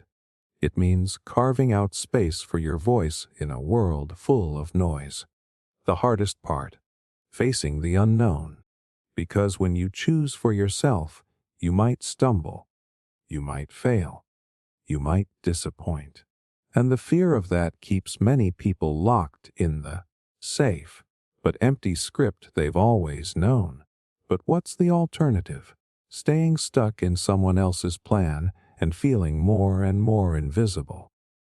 Becoming a shadow of who you could be. The risk is real. The discomfort is real, but the reward is worth it. The chance to wake up one day and look at your life and say with confidence, yes, this is mine. So if you're feeling trapped by your own decisions, don't panic. It doesn't mean you've failed or that it's too late. It means you're human. It means you're ready to start peeling back the layers and asking the hard questions. What parts of my life are really mine? What parts am I just playing along with? What would happen if I actually tried to choose for myself? Because real choice isn't always comfortable or easy. It's often scary and uncertain. But it's the only way to live fully, to wake up and say, yeah, this is me, flaws, fears, hopes, and all. To finally stop living a borrowed life and start living your own. And when that happens, even the smallest choices become powerful. Because they carry the weight of your truth. Nothing feels more alive than that. Destroying what you love to protect it. It's one of those brutal truths nobody wants to admit. That sometimes the very thing you love the most is the thing you end up destroying. It sounds twisted when you say it out loud, but it happens all the time. You love something so fiercely that you try to protect it at all costs, only to find that your protection turns into destruction. And the hardest part is realizing you're the one holding the matches. Maybe it's a relationship, maybe a dream, maybe even a part of yourself. You care so deeply that you build walls to keep it safe. You try to control every detail. You hold on tighter than you should. At first, it feels like you're doing the right thing, like you're the guardian, the protector. But over time, that grip becomes a chokehold. The love suffocates. The dream shrinks. The part of you you wanted to protect starts to fade away. Think about how this plays out in relationships. You want to protect your love, so you watch closely for signs of trouble. You get jealous, you check in too often. You try to control how the other person behaves. It starts with small things. But soon those little controls become a cage. The person you love starts feeling trapped instead of free. What you meant as protection turns into possession, and love can't breathe in a cage. Or maybe it's your passion or your dream. You want to shield it from failure, criticism, disappointment, so you play it safe. You don't take risks, you don't push boundaries. You keep everything neat and perfect on the surface. But by doing that, you freeze the dream in place. It stops growing, stops evolving. It becomes a fragile thing that's only alive in memory. Even protecting yourself can lead to destruction. Sometimes loving yourself means building armor so thick that nothing gets in and nothing gets out. You avoid pain. You shut people out. You retreat behind walls of your own making. But that armor becomes a prison. The very thing meant to keep you safe isolates you. This all happens without anyone intending harm.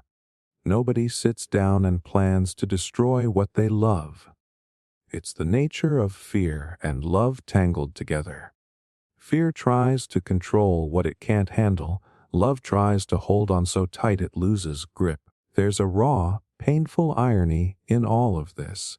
Protection becomes destruction, love becomes damage, and the line between the two is razor thin. You cross it without even realizing it. Why does this happen? Because trust is fragile. Trust means letting go enough to risk being hurt. But when fear steps in, you cling harder, tighten your grip, try to control every little thing. The more you try to control, the more you squeeze the life out of what you're trying to save. It's human to want control, especially in a world that feels wild and unpredictable. We want to guard what matters. But control, when it turns into obsession, becomes a slow poison. It wears down the thing you love until it breaks. The challenge is learning how to protect without destroying, how to love without suffocating, how to hold on without breaking. It's about embracing uncertainty instead of fighting it. It's about accepting that some things can only be protected by letting them be free. That requires vulnerability, and vulnerability is scary. But it's the only way to truly connect, to grow, and to protect what matters in a way that respects its life and freedom. When you let go of needing to micromanage the outcome, something magical happens. You trust enough to loosen your grip. You accept that love, dreams, even yourself, will be imperfect, messy, and sometimes painful. But that's the price of keeping them alive. Destroying what you love to protect, it isn't a failure or a flaw. It's a sign that you're human. It's a chance to learn, to grow, and to try again with more grace, more trust, more freedom. It's about finding the balance between holding tight and letting go, between protecting and releasing. The strongest protection isn't about choking the life out of something, but knowing when to shield it and when to give it space to breathe and thrive. Because in the end, love that's truly protected is love that's free to grow, to change, to survive storms and come out stronger. It's messy and imperfect, but it's real. And maybe that's the hardest lesson. Sometimes the best way to protect what you love is to trust it enough to let it be. Hiding in plain sight by standing out. There's something strange about how we hide in plain sight by standing out. It sounds like a contradiction, but it's one of those paradoxes we all live with every day, whether we notice it or not. When you think about hiding, you probably imagine blending in, fading into the background, being quiet, invisible. But sometimes the opposite happens.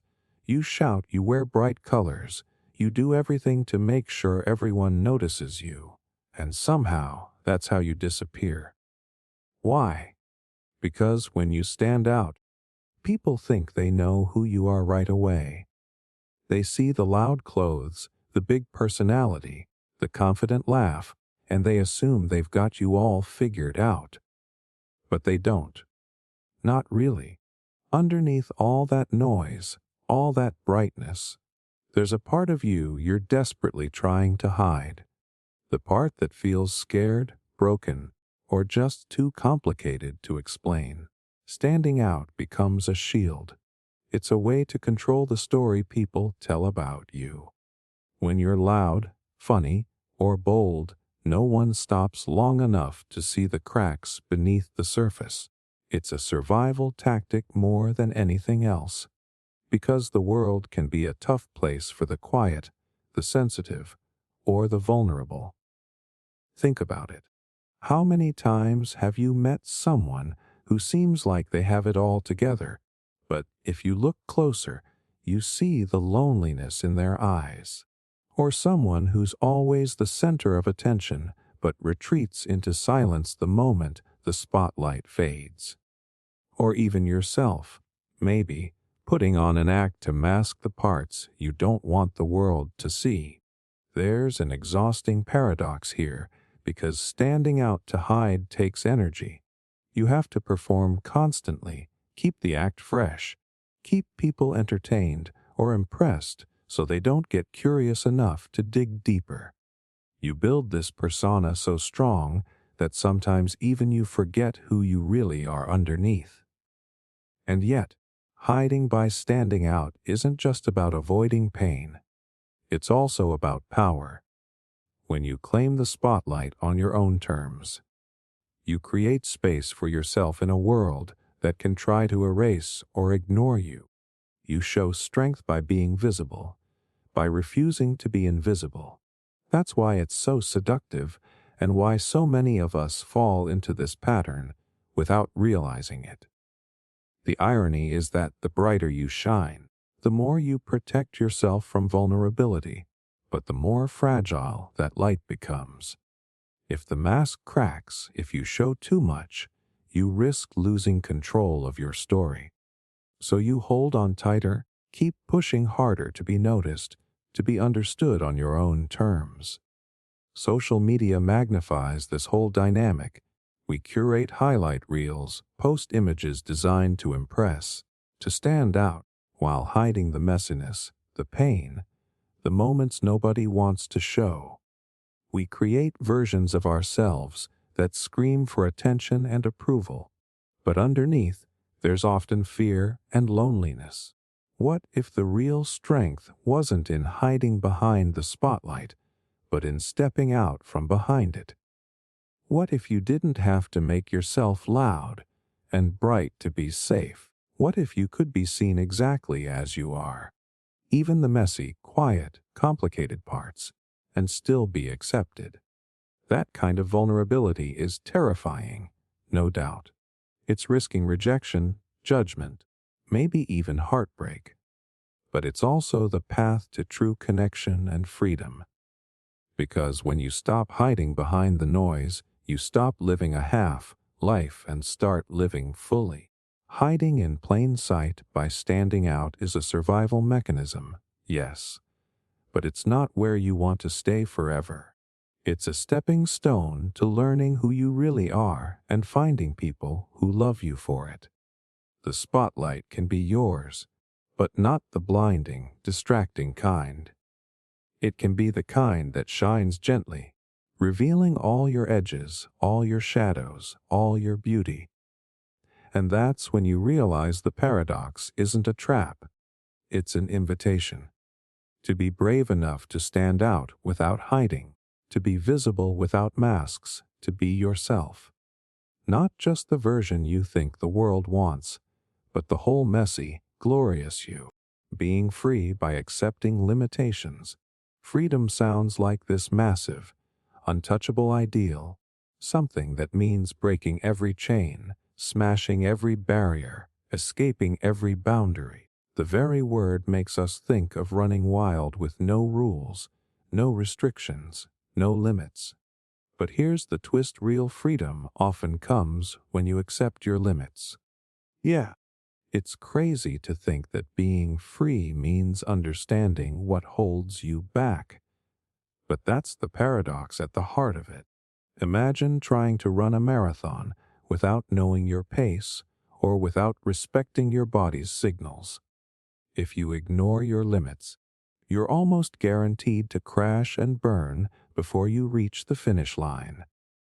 But if you accept your limits, you can pace yourself. You know when to push and when to rest. You get smart about how to conserve energy and use what you have wisely. That kind of acceptance isn't surrender, it's strategy. It's freedom inside boundaries. This goes beyond just physical limits, emotional, mental, social. Everyone has their boundaries. Trying to fight those boundaries or pretend they don't exist is exhausting and ultimately pointless. When you accept that you can't be everywhere, do everything, or please everyone, you start to reclaim freedom. Freedom from guilt, from stress, from the impossible standards you set for yourself. You might think that limits are a cage, but they're actually the frame that gives structure to your life. Like a painting without edges, it's just chaos. Limits help you focus. They clarify what's important and what isn't. They force you to prioritize, to say no, and in doing so, They open space for the things that truly matter. Creativity is a perfect example of how limits can free you. When artists impose rules, whether a specific style, a limited color palette, or a strict time frame, they create focus. Those boundaries spark innovation because they force the mind to work within constraints. The limitations don't stop creativity, they fuel it. Without limits, creativity can wander aimlessly and lose its impact. It's the same in life. Freedom isn't about having endless choices, it's about having meaningful choices. When you accept your limitations, you stop spinning your wheels chasing after everything that's impossible. You get clear on what you can actually influence, and you put your energy there. That kind of clarity feels like breathing fresh air. And accepting limits isn't about settling or giving up. It's about understanding your reality deeply and making peace with it. When you accept your limits, you give yourself permission to be human. You stop the endless internal war against what you can't change. And that peace, that surrender, paradoxically makes you stronger and freer. We live in a culture that glorifies pushing limits, breaking barriers, defying odds. And yes, that's inspiring. But it's only part of the picture. The other part is honoring the limits that keep you grounded. Without that balance, pushing becomes reckless. You burn out, break down, or lose your way. Freedom without limits is chaos, not liberation.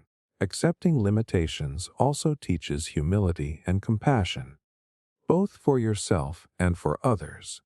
It reminds you that everyone has their own limits and struggles beneath the surface. That awareness can deepen empathy and connection. When you stop pretending you're invincible, you allow others to be real too.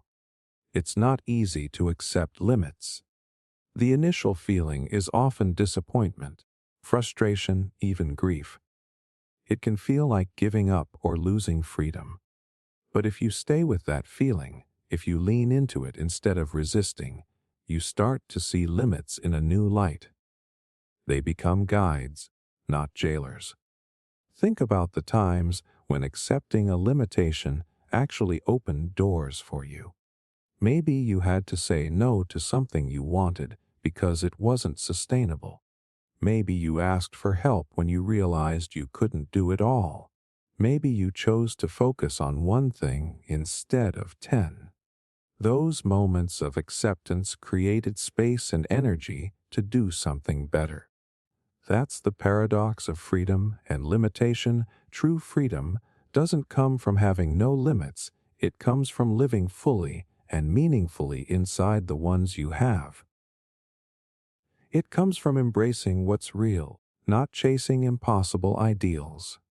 When you accept your limits, you reclaim your power. You stop wasting energy fighting the impossible and start using your strength where it counts. You find peace in knowing who you are, what you can do, and what you don't have to prove. In the end, freedom is less about escape and more about mastery. Mastery of yourself and your circumstances. And mastery begins when you stop running from your limits and start dancing with them. That dance might not be flashy or loud, but it's real. It's sustainable. It's the kind of freedom that lasts, because it's rooted in truth and acceptance instead of illusion and denial. Becoming a stranger to recognize yourself. There comes a point in your life when you look in the mirror and realize you barely recognize the person staring back at you.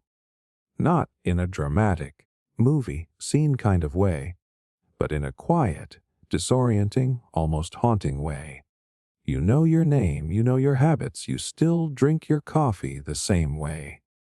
But something feels off, as if who you are now is someone you were never properly introduced to. And the wildest part is, sometimes becoming a stranger to yourself is the only way to finally see who you are. people think identity is this fixed thing, like you are born, you grow up, and eventually settle into the person you were always meant to be. But that's a myth. In reality, identity is built, layer by layer, through choices, experiences, pain, shame, moments of joy, and all the stuff we'd rather not talk about. And along the way, you pick up pieces of yourself that were never really yours. Expectations, roles, survival mechanisms. You become who you needed to be to fit in, to be loved, to be safe. And over time, that version of you becomes so automatic that you forget it was ever a performance to begin with. Then something breaks. A routine stops working. A relationship ends. A job that used to define you starts to feel suffocating. Maybe you hit a point where nothing makes sense anymore. Not even the things you used to love. And that's when it starts. That unraveling. That terrifying, freeing sense that you don't know who you are anymore. But here's the thing no one tells you. That's not the end. That's the beginning. Becoming a stranger to yourself can feel like losing your entire foundation. But in truth, it's a clearing.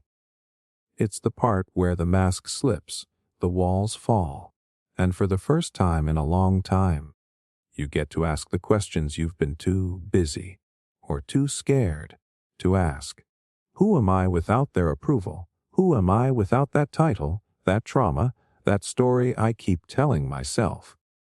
And yeah, it's uncomfortable.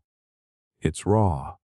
You might go through phases that feel like regression, questioning things you thought you'd already figured out, mourning parts of yourself you outgrew but never grieved.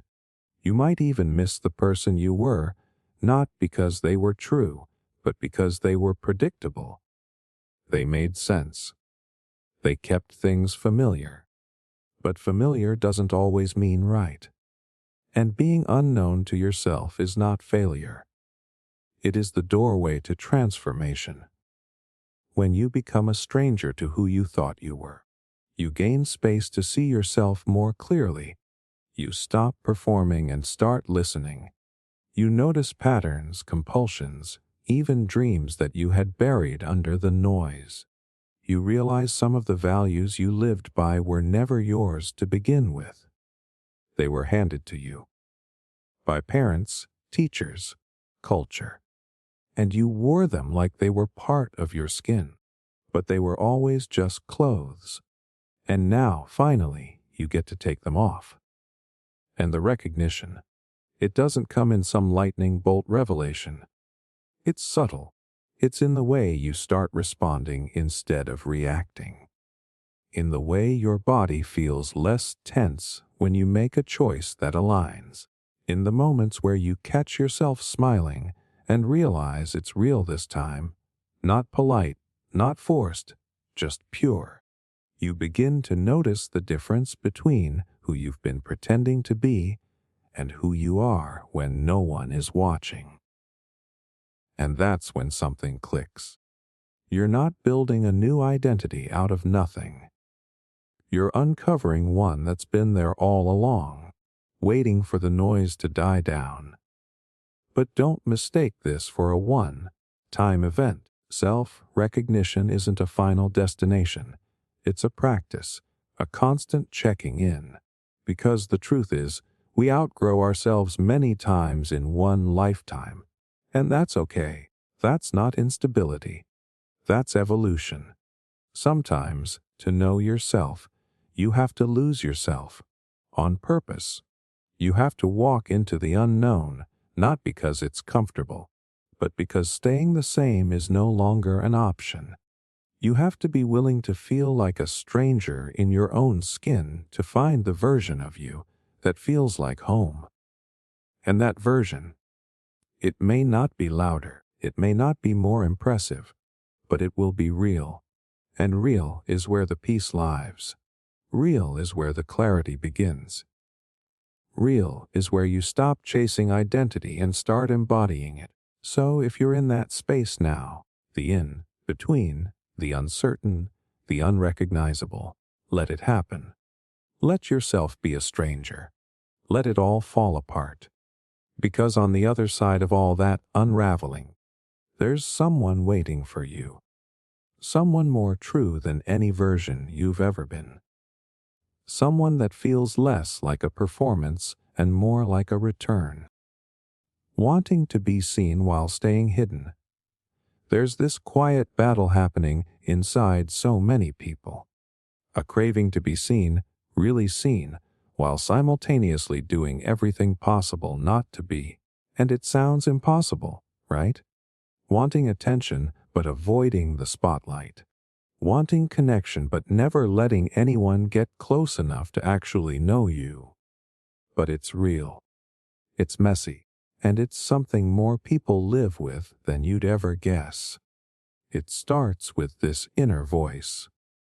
The one whispering that being invisible feels safer. That hiding means you don't have to explain yourself. That if you never really let people in, they can't judge what they don't understand. And so you pull back. Just a little. You keep your thoughts to yourself. You wear a mask of fine and busy and I'm just tired. You disappear into routines, into roles, into the background. But at the same time, there's this ache, a quiet desperation to be seen, to be heard, to be understood without having to scream or prove your worth. You want someone to notice the weight you carry, to recognize that the silence doesn't mean you're okay. It means you've mastered the art of hiding in plain sight. That's the paradox. You crave visibility while fearing exposure. You want someone to notice the real you, but you've spent so long burying that version of yourself, even you forget where you left it. And it's not vanity. It's not attention seeking. It's human, because being seen is not about spotlight. It's about acknowledgement. It's about someone looking at you and saying, I see who you are and you're still enough. It's about belonging, not fitting in, not adjusting, but being accepted as is. But the fear runs deep, because what happens if you show up and they don't like what they see? What if the truth is too weird, too dark, too much? So you stay hidden. You reveal just enough to seem open, just enough to pass. But the real stuff, the dreams, the insecurities, the scars, you keep those locked up. Maybe you even tell yourself no one would get it anyway, that it's better this way, cleaner, simpler. But it isn't, because hiding is exhausting. Pretending takes effort. And worst of all, the longer you hide, the harder it becomes to believe that anyone could love the real version of you. You start to think the mask is more lovable than the person underneath, and that is a terrifying place to live. Constantly performing, even when no one is watching. And yet, the need to be seen never really goes away. It shows up in subtle ways. In the way you post something a little more honest than usual, and then check who viewed it. In the way you linger after making a joke, hoping someone laughs a little too hard. Not because it was funny, but because they were paying attention. It's in the way you secretly hope someone will ask you a deeper question. Not just how are you, but how are you really? And then give you the space to answer honestly. This push and pull is brutal, and no one warns you how isolating it feels to want connection so badly while not trusting that you're safe enough to reach for it. But here's the thing. There's a reason you want to be seen. It means there's a part of you that knows you deserve it. That underneath the fear and the defenses and the years of pretending, there's something worth seeing. That little ember inside you is proof you haven't given up. That somewhere, deep down, you still believe in the possibility of being known and accepted. And maybe you're not ready to throw open every door. Maybe you never will be. But what if you just cracked one open? What if you let yourself be seen just a little by someone who's earned that trust? What if you allowed one real moment, one unfiltered sentence, to land without apology? Because the truth is, being seen is one of the most healing things we can experience. But it only works if you let people see more than the highlight reel, more than the practiced version, more than the shadow you've become so good at hiding behind. It doesn't mean exposing everything. It means allowing space for authenticity, for the awkward, for the vulnerable, for the moments where you don't have it all together. Because those are the moments that connect us, that remind us we're not alone. So if you feel that ache, that split between wanting to be noticed and needing to stay hidden, you're not broken. You're human. You're navigating a world that taught you to be polished and presentable when what you really needed was to be held and heard. Let that be enough for now. That quiet desire to be known. Let it sit with you, even if you're not ready to act on it. Because one day, that desire will outweigh the fear. And when it does, you'll be able to step out. Not for attention, not for validation, but simply because hiding stopped feeling like home. Expressing rebellion through obedience. Most people think rebellion looks like fire, like shouting in the streets, breaking rules, flipping tables, going loud. But there's a quieter rebellion, one that wears a clean shirt, shows up on time, and says all the right things with a smile. The kind that blends in perfectly while burning on the inside. It's when you learn how to rebel by obeying. That sounds backwards at first. Like, how can obedience, the very thing rebellion is supposed to go against, be a form of resistance? But think about it. Some of the most strategic rebellions don't fight the system by pushing against it. They survive it by pretending to play along. It happens in households where expressing anger is punished, but being the golden child gets you freedom. So what do? You master politeness. You get perfect grades. You make your bed with military precision, not because you care, but because it gives you space to breathe.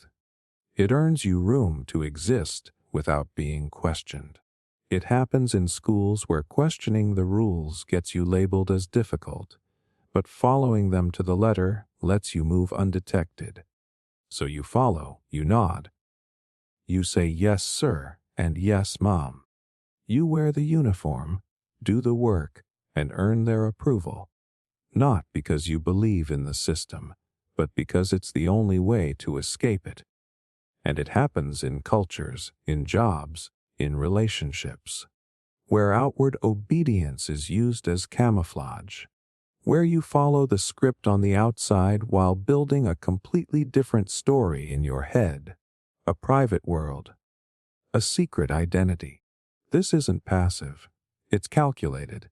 It's what people do when open resistance is dangerous, or simply exhausting, when fighting head-on would cost too much.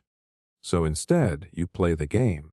You learn the rules, you memorize the language, and you perform it so convincingly that no one even thinks to question you.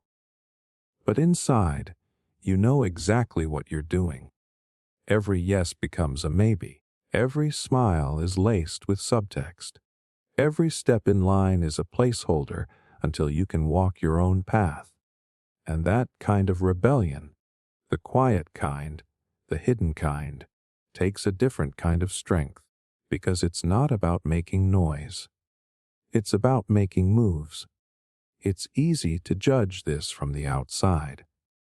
People see you following orders, doing what's expected, and they assume you've sold out, that you've conformed, that you've given up. But what they don't see is that obedience can be a strategy, a shield, a slow, careful way to bend the rules without breaking them, until you're strong enough, safe enough, to write new ones. And here's where it gets even more complicated. Sometimes you start by faking it, saying yes, following the rules, smiling through gritted teeth. And then somewhere along the way, it becomes muscle memory. You forget where the act ends and you begin. You start to wonder, am I still pretending or did I actually become this person? That's the trap. Because the longer you play the role, the more people reward you for it. They call you mature, respectable, and it feels good to be seen that way, to be told you're doing everything right. But inside, something feels off, hollow, like the real version of you is stuck behind glass, screaming without sound. That's the cost of this kind of rebellion. You might get what you want, freedom, access, respect, but you risk losing the very self you were trying to protect in the first place. You build an identity on top of your resistance, and after a while, the act becomes your life, but it doesn't have to stay that way. The real power in obeying as rebellion is when you remember why you started, when you keep a piece of yourself intact beneath all the layers, when you use the structure not as a prison, but as scaffolding, a way to climb out, not stay stuck in. This kind of rebellion asks a difficult question.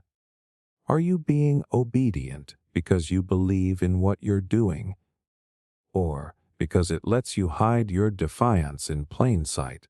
And if it's the second one, if your obedience is a strategy, then at some point you have to ask yourself what comes next. Because rebellion through obedience is only powerful if it leads somewhere, if it buys you time, earns you freedom, creates opportunities. Great. But if it becomes your comfort zone, your default, your permanent disguise, then you're not rebelling anymore. You're just surviving. So yeah, it might start with quiet resistance, with smiling while biting your tongue, with nodding while planning your escape. That's valid. That's smart. But never lose the thread. Never forget that rebellion isn't about the volume. It's about the intent, the clarity, the refusal to let the world write your story for you. You can dress the part, play the game, follow the rules. But deep down, you know when it's obedience as strategy versus obedience as surrender. And that line, that internal line, that's the real battlefield. Feeling real only when disconnected. You ever notice how sometimes the only time you actually feel like yourself is when no one else is around? Like the second you unplug from everything. The messages, the expectations, the performance. That's when it clicks. That's when you breathe different, walk different, think clearer. That's when you feel real. And at first, that sounds poetic, a little romantic, the lone wolf vibe. Like maybe solitude is just your element. But the more you sit with it, the more it starts to feel less like a choice and more like a need. Not because you don't care about people, not because you hate connection, but because connection started to feel like distortion, like you can only be a version of yourself around others. Filtered, diluted, adjusted. So you pull back, not because you're cold, but because that space, that disconnect, is the only place where you're not split between who you are and who you're supposed to be. And it's confusing, right? Because we're told connection is everything. Community, belonging, support systems, all of it. And yeah, those things matter. But what happens when you only feel authentic when you're away from them? What does it say about you when being alone feels more real than being with the people who are supposed to know you best? That question haunts a lot of us more than we admit. Sometimes you're in a room full of people and you catch yourself playing a role. The supportive one, the funny one, the chill one. And somewhere behind the smiles and nods, a little voice inside goes, "This isn't it. This isn't me." But it's what's expected, so you go with it. Until you finally get in your car, close the door, and just sit there, quiet, alone, and weirdly whole. And maybe that's not brokenness. Maybe that's not antisocial or avoidant or disconnected. Maybe it's the first honest signal that the world you built around you doesn't reflect who you actually are inside.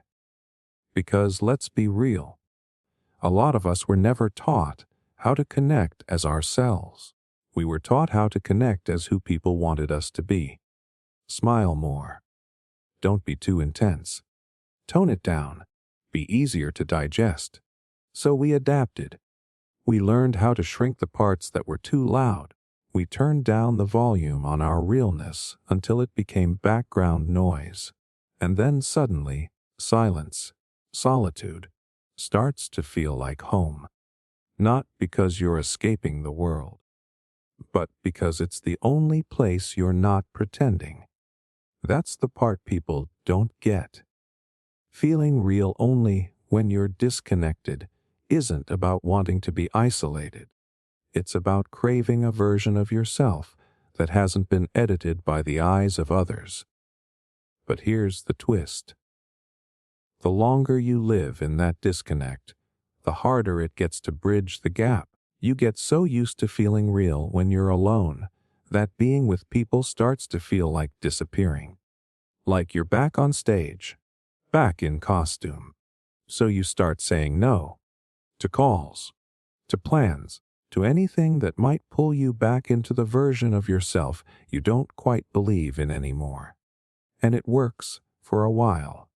You start to feel whole again. Steady, quietly powerful, but something else shows up in that silence. A kind of ache, a soft emptiness, like, yeah, you feel real, but you also feel far away, cut off, unreachable. Because the truth is, we are wired for connection. Not the fake kind, not the curated kind, but real, soul-level contact. The kind that sees you, gets you, mirrors you back to yourself, not as a product, but as a person. And that's the trap, isn't it? You feel real when disconnected, but you also feel alone. And part of you starts to wonder if it's possible to have both, to feel fully you without disappearing into solitude, to stand in a room full of people and still feel whole, not acting, not performing, just present, as you. That's not easy, because it means finding people who don't just tolerate your truth, but make space for it. It means risking the kind of honesty that might make others uncomfortable. It means being brave enough to bring your realness into connection, not just into solitude. But it starts small. A single moment where you let a little more of yourself slip through. A conversation that goes a layer deeper than usual. A no that honors your energy. A yes that honors your freedom. That's how you build a bridge. Not from who you pretend to be to who you are, but from solitude into connection without losing yourself along the way. Because yes, disconnection can feel like home when the world makes you feel fake. But it doesn't have to be the only place you're allowed to be real. You can create new spaces, new dynamics. You can unlearn the pressure to perform. And when you do, connection won't feel like distortion anymore. It'll feel like reflection, like resonance, like finally being real with someone else in the room.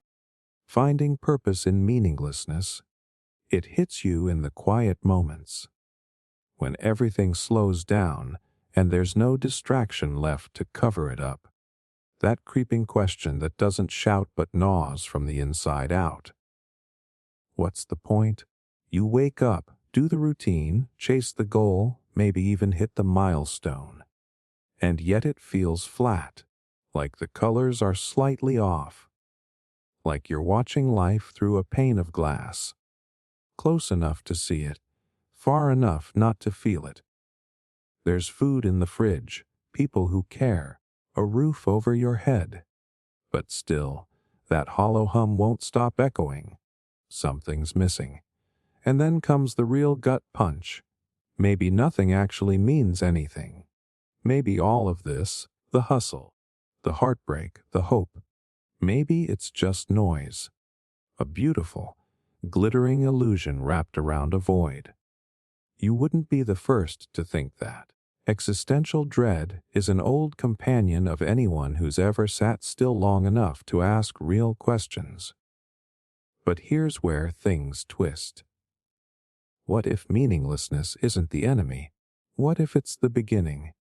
Because we're raised to believe that meaning is something external.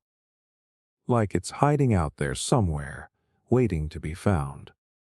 A job, a calling, a belief system, a set of instructions that tells you what to do and why it matters. So we chase it, desperately, and when we don't find it, we assume we're broken, or lost, or behind. But what if the real issue isn't the lack of meaning? It's the belief that meaning is supposed to be handed to you. That's the lie that keeps people stuck. That purpose is some glowing, divine assignment you either discover or die without. But life doesn't work like that. It never has. Sometimes, the things that feel most meaningless are the ones that teach you how to shape meaning for yourself. The heartbreak that teaches you compassion. The failure that shows you humility. The boredom that births creativity. Meaning isn't always delivered. Sometimes it's carved out of chaos. And yeah, that sounds poetic, but it's also brutal, because carving meaning out of meaninglessness is hard. There's no guidebook, no signpost. You have to sit in the fog and choose anyway. You have to get up in the morning and live like it matters, even when it doesn't feel like it does. That's not denial. That's rebellion. Because when you stare into the void, and it stares back, most people freeze. But some start building, and it's not always grand. Sometimes meaning shows up in the smallest acts. Choosing kindness when bitterness would be easier. Making art that no one sees. Taking care of your body, even when your mind feels detached. Reaching out to someone just to remind them they exist. Those things don't cure the void. They don't erase the emptiness. But they offer a flicker of light, a direction, and over time, those flickers connect. They start to form a thread, and that thread, that fragile, deliberate thread, becomes your meaning. Not because the world handed it to you, but because you decided it mattered. There's a kind of freedom in accepting that nothing has inherent meaning, because once you stop waiting to be told what matters, you're free to decide for yourself, free to stop chasing someone else's purpose and start creating your own. But be careful. That kind of freedom can feel like free fall. You have to be grounded in something, not because it's objectively true, but because you chose it with your whole chest. You committed to it. You made it yours. That's how people survive the storm. Not by being certain, but by being intentional. By waking up each day and saying this matters to me even if the universe doesn't care. This action, this person, this moment. And I'm going to live like it means something. That kind of defiance, living with purpose in a world that offers none, is one of the most powerful things a human being can do. It doesn't make the dread disappear completely. Some days it still whispers, still questions. But now you've got something to whisper back, something chosen, something lived. That's the shift. You go from waiting for meaning to happen, to being the one who makes it real. And yeah, maybe nothing means anything. But maybe that's not the end of the story. Maybe that's the canvas. And you get to paint. Outgrowing the person you dreamed of being. Funny how we chase this version of ourselves for years. The one we imagined when we were younger, hungrier, more naive. We build our life around that dream, make decisions based on it, shape our identity around it. And then one day, we catch ourselves feeling out of place in the life we worked so hard to build. At first, you brush it off. Tell yourself you're just tired, unmotivated, in a slump, but the feeling lingers.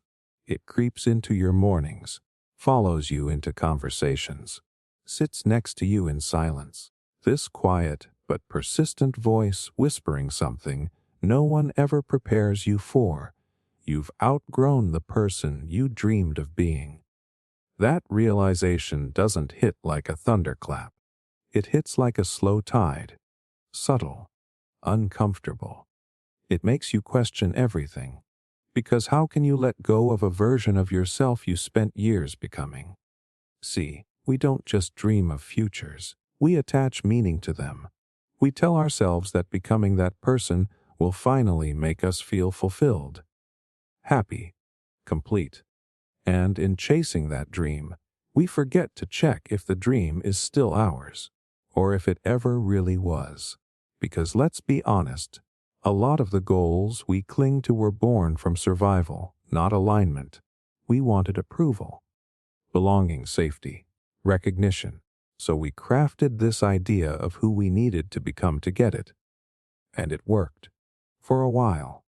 But growth doesn't always feel like progress. Sometimes growth feels like betrayal. Like turning your back on the younger you who needed that dream just to keep going. You look back and feel guilty. Like you're abandoning something sacred. But here's what no one tells you. It's okay to outgrow your own dreams. It doesn't mean they were wrong. It means they served their purpose. That version of you, the one who dreamed so hard and held on so tight, they carried you here. They did their job. But now, you're not standing in the same place. You've seen more, felt more, lost more, become more. And it's not arrogance to admit that you're not chasing the same things anymore. It's honesty. But that honesty comes with grief. Because when you outgrow an old dream, you don't just lose a goal. You lose a part of your identity. You lose a narrative that gave you direction. And that kind of loss doesn't get a funeral. It just sits quietly inside you until you're brave enough to face it. And facing it means asking the question that most people avoid for years. What do I actually want now? Not what you promised yourself at 17. Not what your parents hoped for. Not what looks good on paper. What feels real, right now, in your bones? That question can't be answered by logic alone. It's a body question, a soul question. And most of the time, the answer won't come in words. It'll come in feelings, tensions, desires you buried because they didn't fit the plan. This is where the real courage kicks in. Letting go of a dream that no longer fits is terrifying. Especially when you don't have a new one lined up. It feels like freefall, like identity loss, like erasing the map and starting again without knowing what direction is north. But here's what most people forget. Outgrowing a dream doesn't mean you're lost. It means you're evolving. You're finally making space for a life that fits who you are now, not who you used to be. And that space, it's sacred. It's where new truths get born, where new desires show up, ones that weren't available to the old you, because the old you wasn't ready yet. Sometimes you don't know who you are becoming until you start walking away from who you were. So don't shame yourself for shifting, for shedding, for choosing different. That's not failure. That's freedom. You're not betraying your past self by changing.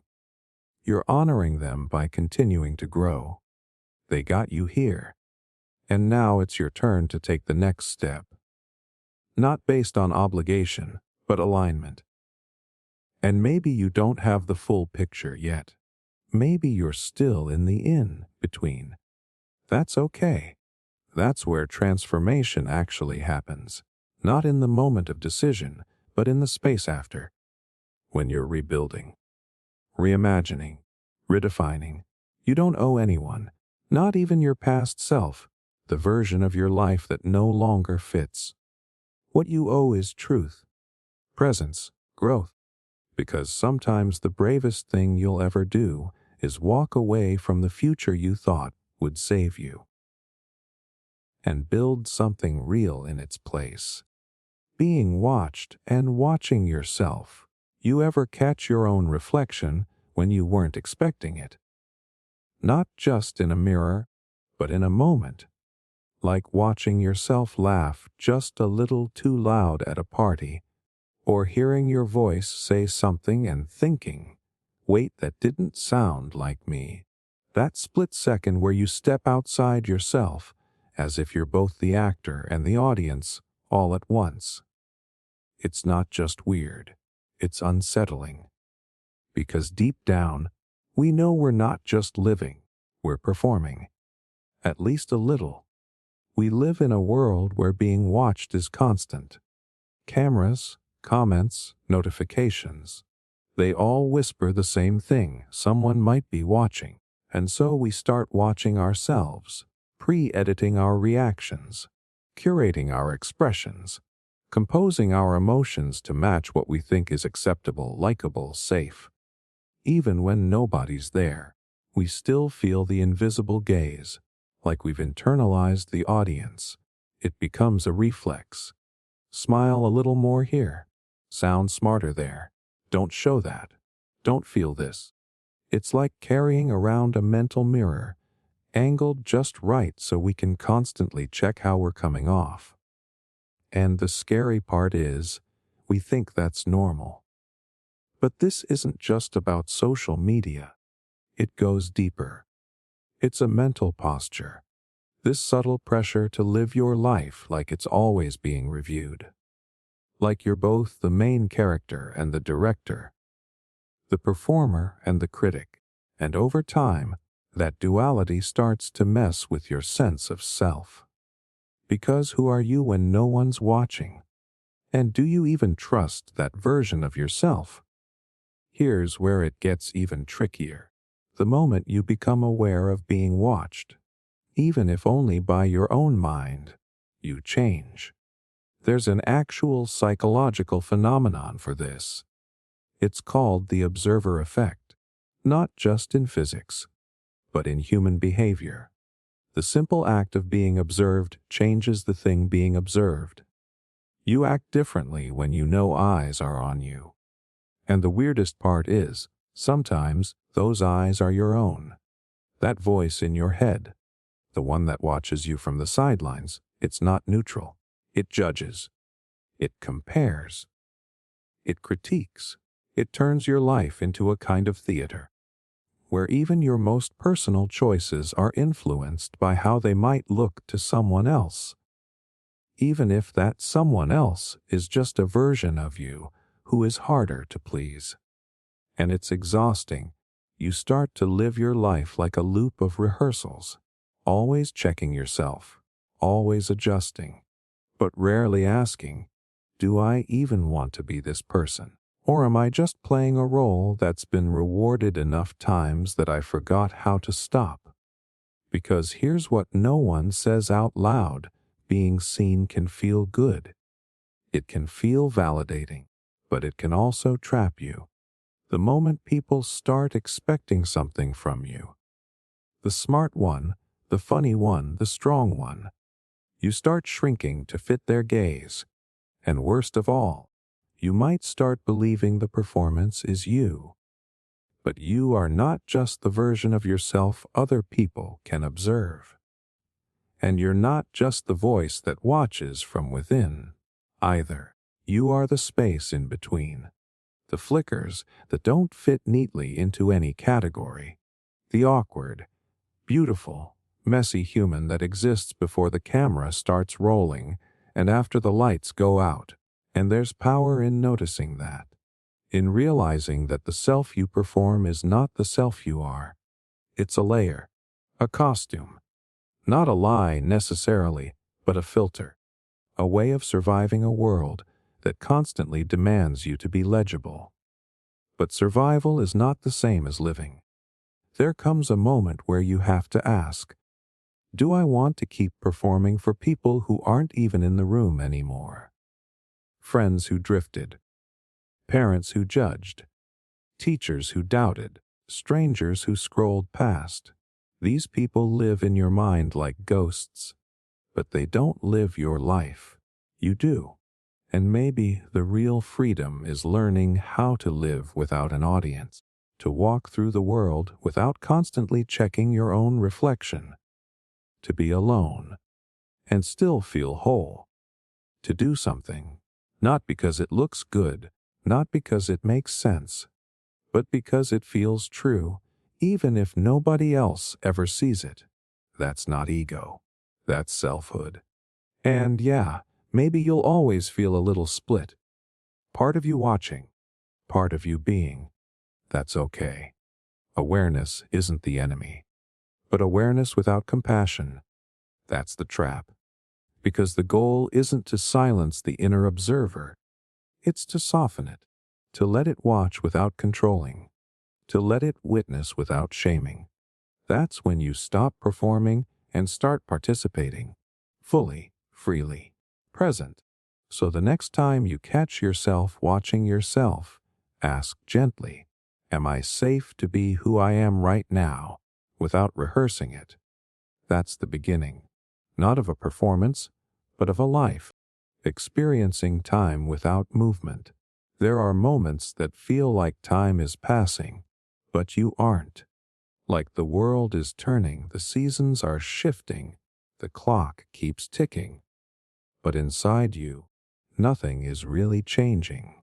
It's like standing still in a moving train station. Everyone rushing past, life happening, but you're just there, watching it all happen without feeling like you're in it. At first, it feels subtle, like you blinked and suddenly a week went by, then a month, then maybe longer. And yet you can't point to anything that actually changed. You start to feel like you're in a loop. Same thoughts, same conversations, same version of yourself showing up day after day. Alive, yes, but not really living. And here's the strange part. It's not always tied to sadness. Sometimes you're not even unhappy. You might be functioning, showing up to work, answering texts, laughing at the right moments. But beneath all that is a stillness. Not peace, not rest, just stillness. Like your soul has been parked somewhere far away and forgot to come back. This is what it feels like to experience time without movement. Not physical movement, inner movement, growth, emotion, change. It's the quiet kind of stuck. The kind where you don't even notice you're stuck until someone asks, "How have you been?" And you realize you don't know how to answer. Because everything is technically fine. And yet, something feels missing. Psychologically, this sensation is linked to how we process time, not measure it. When you're deeply present, when something impacts you, your brain creates vivid memories, landmarks, moments that leave an imprint. But when your days start blending together, when nothing feels meaningful or new, the brain doesn't bother storing them. So time feels like it's slipping, like it's collapsing in on itself. One day bleeding into the next. That's why a single hour spent in awe or heartbreak or creativity can feel longer than an entire week of routine. Emotion expands time. Numbness compresses it. And yet we've been taught to fear motionlessness, to interpret stillness as failure. So we try to fix it the way we fix everything else, by doing more. Forcing movement, forcing meaning, filling the silence with noise. But the irony is, sometimes the more you chase momentum, the more disconnected you feel. Because this isn't about laziness, or procrastination, or not trying hard enough. It's about the internal shift that never comes. It's about the part of you waiting to feel something real again. Something that breaks the loop, something that wakes you up from this strange pause you didn't mean to enter. But here's the twist. Not all motionlessness is a problem. Sometimes it's a signal, a deeper invitation to stop sprinting toward distractions, to actually notice what silence is trying to tell you, to feel what you've been avoiding. Sometimes the lack of movement isn't failure.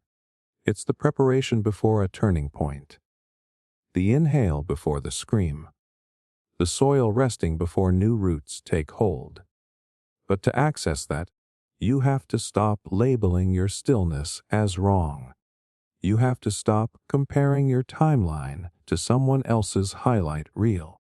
Just because someone else looks like they're moving doesn't mean they're going anywhere that matters. Forward isn't always visible, and fast isn't always real. Stillness can be sacred, but only when you stop treating it like something broken. So if you're in that place, where time is passing but nothing inside you seems to be catching up, maybe you're not stuck. Maybe you're just in between one version of yourself and the next, between understanding and becoming, between the story that was and the story that's coming. And maybe, just maybe, this strange pause has a purpose, but you won't find it by forcing the next chapter. You'll find it by listening to the quiet, by letting the stillness teach you what rushing never could, because sometimes what looks like nothing on the outside is actually everything shifting on the inside. The caterpillar isn't lazy in the cocoon. It's becoming, in total darkness, without motion, without proof, until one day it's not. So ask yourself, is this stillness your prison, or your womb? Are you drifting, or are you becoming something you can't quite name yet?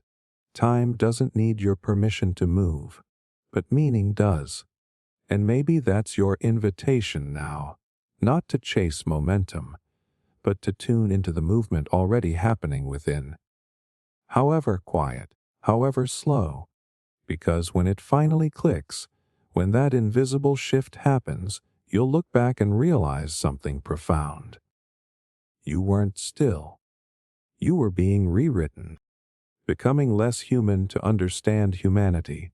Sometimes, the more you try to be human, the less human you actually feel. Like, the harder you grip onto being a good person, a normal person, a moral person, the more it slips through your hands. You start performing what you think humanity should look like, rather than actually experiencing it from the inside. Smiling at the right moments, saying what sounds ethical, doing what looks compassionate, but deep down you feel detached, not cold, not numb, just watching yourself go through the motions like a simulation. You start to wonder, is this what being human really is? Or is this just what we've agreed it should look like?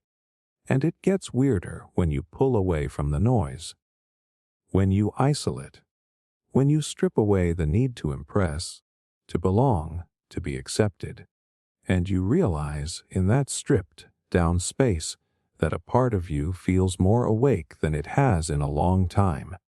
It doesn't mean you've lost your humanity. It means you're starting to see it from the outside. Because here's the truth that nobody really talks about. Sometimes you need to feel a little alien to understand what being human actually means. You need to break the rhythm, remove yourself from the system. Step back far enough that the mask you've been wearing stops fitting your face. We live in this giant, chaotic performance, everyone following social scripts, playing roles they never chose, smiling when they're supposed to, apologizing when they're not sorry, pretending to care, pretending to not care. And if you've ever hit a point where you just stop playing along, it's easy to feel like you're the broken one. Like you're malfunctioning in a world that runs on pretense. But maybe that friction isn't failure. Maybe it's clarity. Because once you stop pretending, once you step back and observe, really observe, something strange starts to happen. You begin to notice the absurdity, the contradictions, the deep fear driving everyone's behavior, the way we punish honesty but worship authenticity, the way we call ourselves civilized but normalize cruelty, the way we chase love while fearing vulnerability. And the moment you step out of that current, even for a little while, you stop reacting like a human and start understanding why humans react the way they do. That's the shift.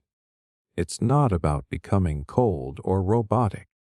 It's about pulling your consciousness just far enough away to see the structure behind the chaos, to feel the machine turning, not because you want to escape it, but because you want to finally see it. And this distance, it changes everything. You stop taking things personally, not because you don't feel, but because you start to see pain in others before they even speak it. You stop needing people to behave a certain way. You begin to understand why they don't, and instead of reacting from a wounded place, you start responding from awareness, patience, even grace. That's the paradox. By stepping out of what we think it means to be human, the cliques, the status, the etiquette, the ego, we actually begin to rediscover our humanity, not the performance, the essence. Empathy without needing credit, curiosity without needing answers, kindness without needing to be seen. It's hard to explain to someone who hasn't felt it, because it sounds cold, it sounds distant, but it's the opposite. It's like waking up from a dream where you were always rushing, always proving, and suddenly you're just there, present, watching people scramble and realizing, I don't have to scramble too. But it comes with a cost. People might say you've changed, that you're distant, that you don't care as much. But what they're really saying is that you stopped mirroring their expectations. You stopped playing the role they were comfortable with. And that's uncomfortable. Because when you stop pretending, it forces others to question their own performance. When you choose silence over small talk, presence over performance, truth over validation, it unsettles people. Not because you're being inhuman, but because you're being real in a way they forgot was possible. And you'll feel the shift in strange ways. Conversations might feel dull. Crowds might feel loud. You might crave solitude without feeling lonely. And that's not regression. That's recalibration. Your nervous system finally resting after years of being overstimulated by the need to belong. Eventually, you come full circle. You return to the world, not as a participant desperate to fit in, but as a witness who chooses when and how to show up. You don't need to be liked. You just need to be aligned. And that somehow makes you more human than ever. Not the polished kind, not the performative kind. The kind that forgives more easily. The kind that listens without a plan to respond. The kind that loves without needing a scoreboard. Because sometimes the only way to truly feel human again is to step far enough away from the noise that you remember what it sounds like to be quiet with yourself. And that's when you return to the world, not as someone who needs it to define you, but as someone who finally knows what it means to be alive inside your own skin, feeling powerful through surrender. There's a moment, one that doesn't feel like victory, doesn't look like strength, where everything inside you finally gives up, not because you're weak, not because you've lost, but because something deeper whispers that it's time to stop clenching your fists. And somehow, in that exact moment, when you let go of the fight, something shifts. Not outside of you. Inside, you feel powerful, but not the kind of power you were chasing before. Not the control kind. Not the dominating kind. The calm kind. The kind that doesn't scream, doesn't force. The kind that just is. We're taught to resist. From the very beginning.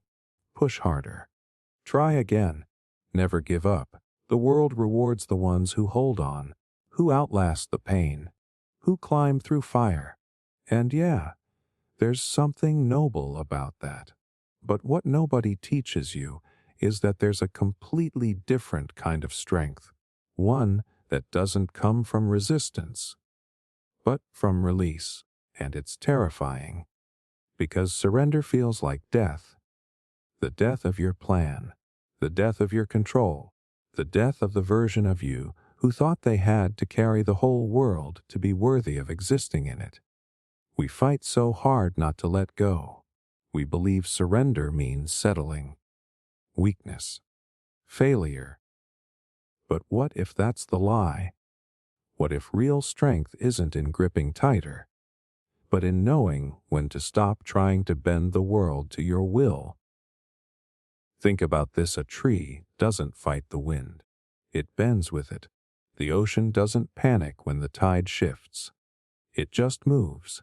And yet we, with all our intelligence, fight everything we cannot control. We push and force and demand until we're exhausted, until we burn out, and then we still call that strength. But real power, lasting, steady, soul-deep power, doesn't come from pushing. It comes from aligning. It comes when you stop trying to drag reality toward your expectations and start learning how to meet life where it is, not where you wanted it to be. Surrender doesn't mean giving up. It means letting go of the illusion that you were ever in control of the outcome. It means making peace with uncertainty and still showing up, still loving, still caring, still choosing, but no longer needing the universe to obey your conditions in order for you to be okay. It's like standing in the middle of chaos and saying, I no longer need to win this. I just want to be free. And that is power. Because now you're not ruled by fear anymore. You're not negotiating with life. You're not bracing for impact every time something doesn't go your way. You're just there, fully there. And strangely, the world starts to feel lighter. Not because it changed, but because you did. There's a kind of courage that exists beyond the battlefield. It's the kind you find when you sit in the middle of a problem you can't fix and stop pretending you're supposed to. It's the strength to stop performing for an audience that was never watching. The bravery to stop outrunning the silence and finally listen to what it's been trying to say. Surrender is not collapse. It's transformation. It's when a person walks through loss, disappointment, even heartbreak, and comes out the other side softer, not because they broke, but because they let go of the armor. And the moment you stop needing to be invincible is the moment you start becoming real. People will say you changed, that you stopped trying, that you gave up. But what they won't understand is that you've never been clearer, never more in tune. You're not giving up. You're giving in to the rhythm of life, to the truth that some battles are not won through effort, but through acceptance. And it's not passive. It takes everything in you to let go of control when fear is screaming at you to hold on tighter. It takes more strength to surrender than to fight a battle that was never yours to begin with. So when you reach that edge, when you're tired of the endless trying, the constant managing, the always chasing, maybe that's your turning point. Maybe that's the invitation. Not to fight harder, but to finally trust. Trust the unfolding. Trust the process. Trust that life is not out to punish you. It's trying to evolve you. And the most powerful thing you can do is stop resisting it. Because surrender doesn't strip you of your power. It gives it back to you.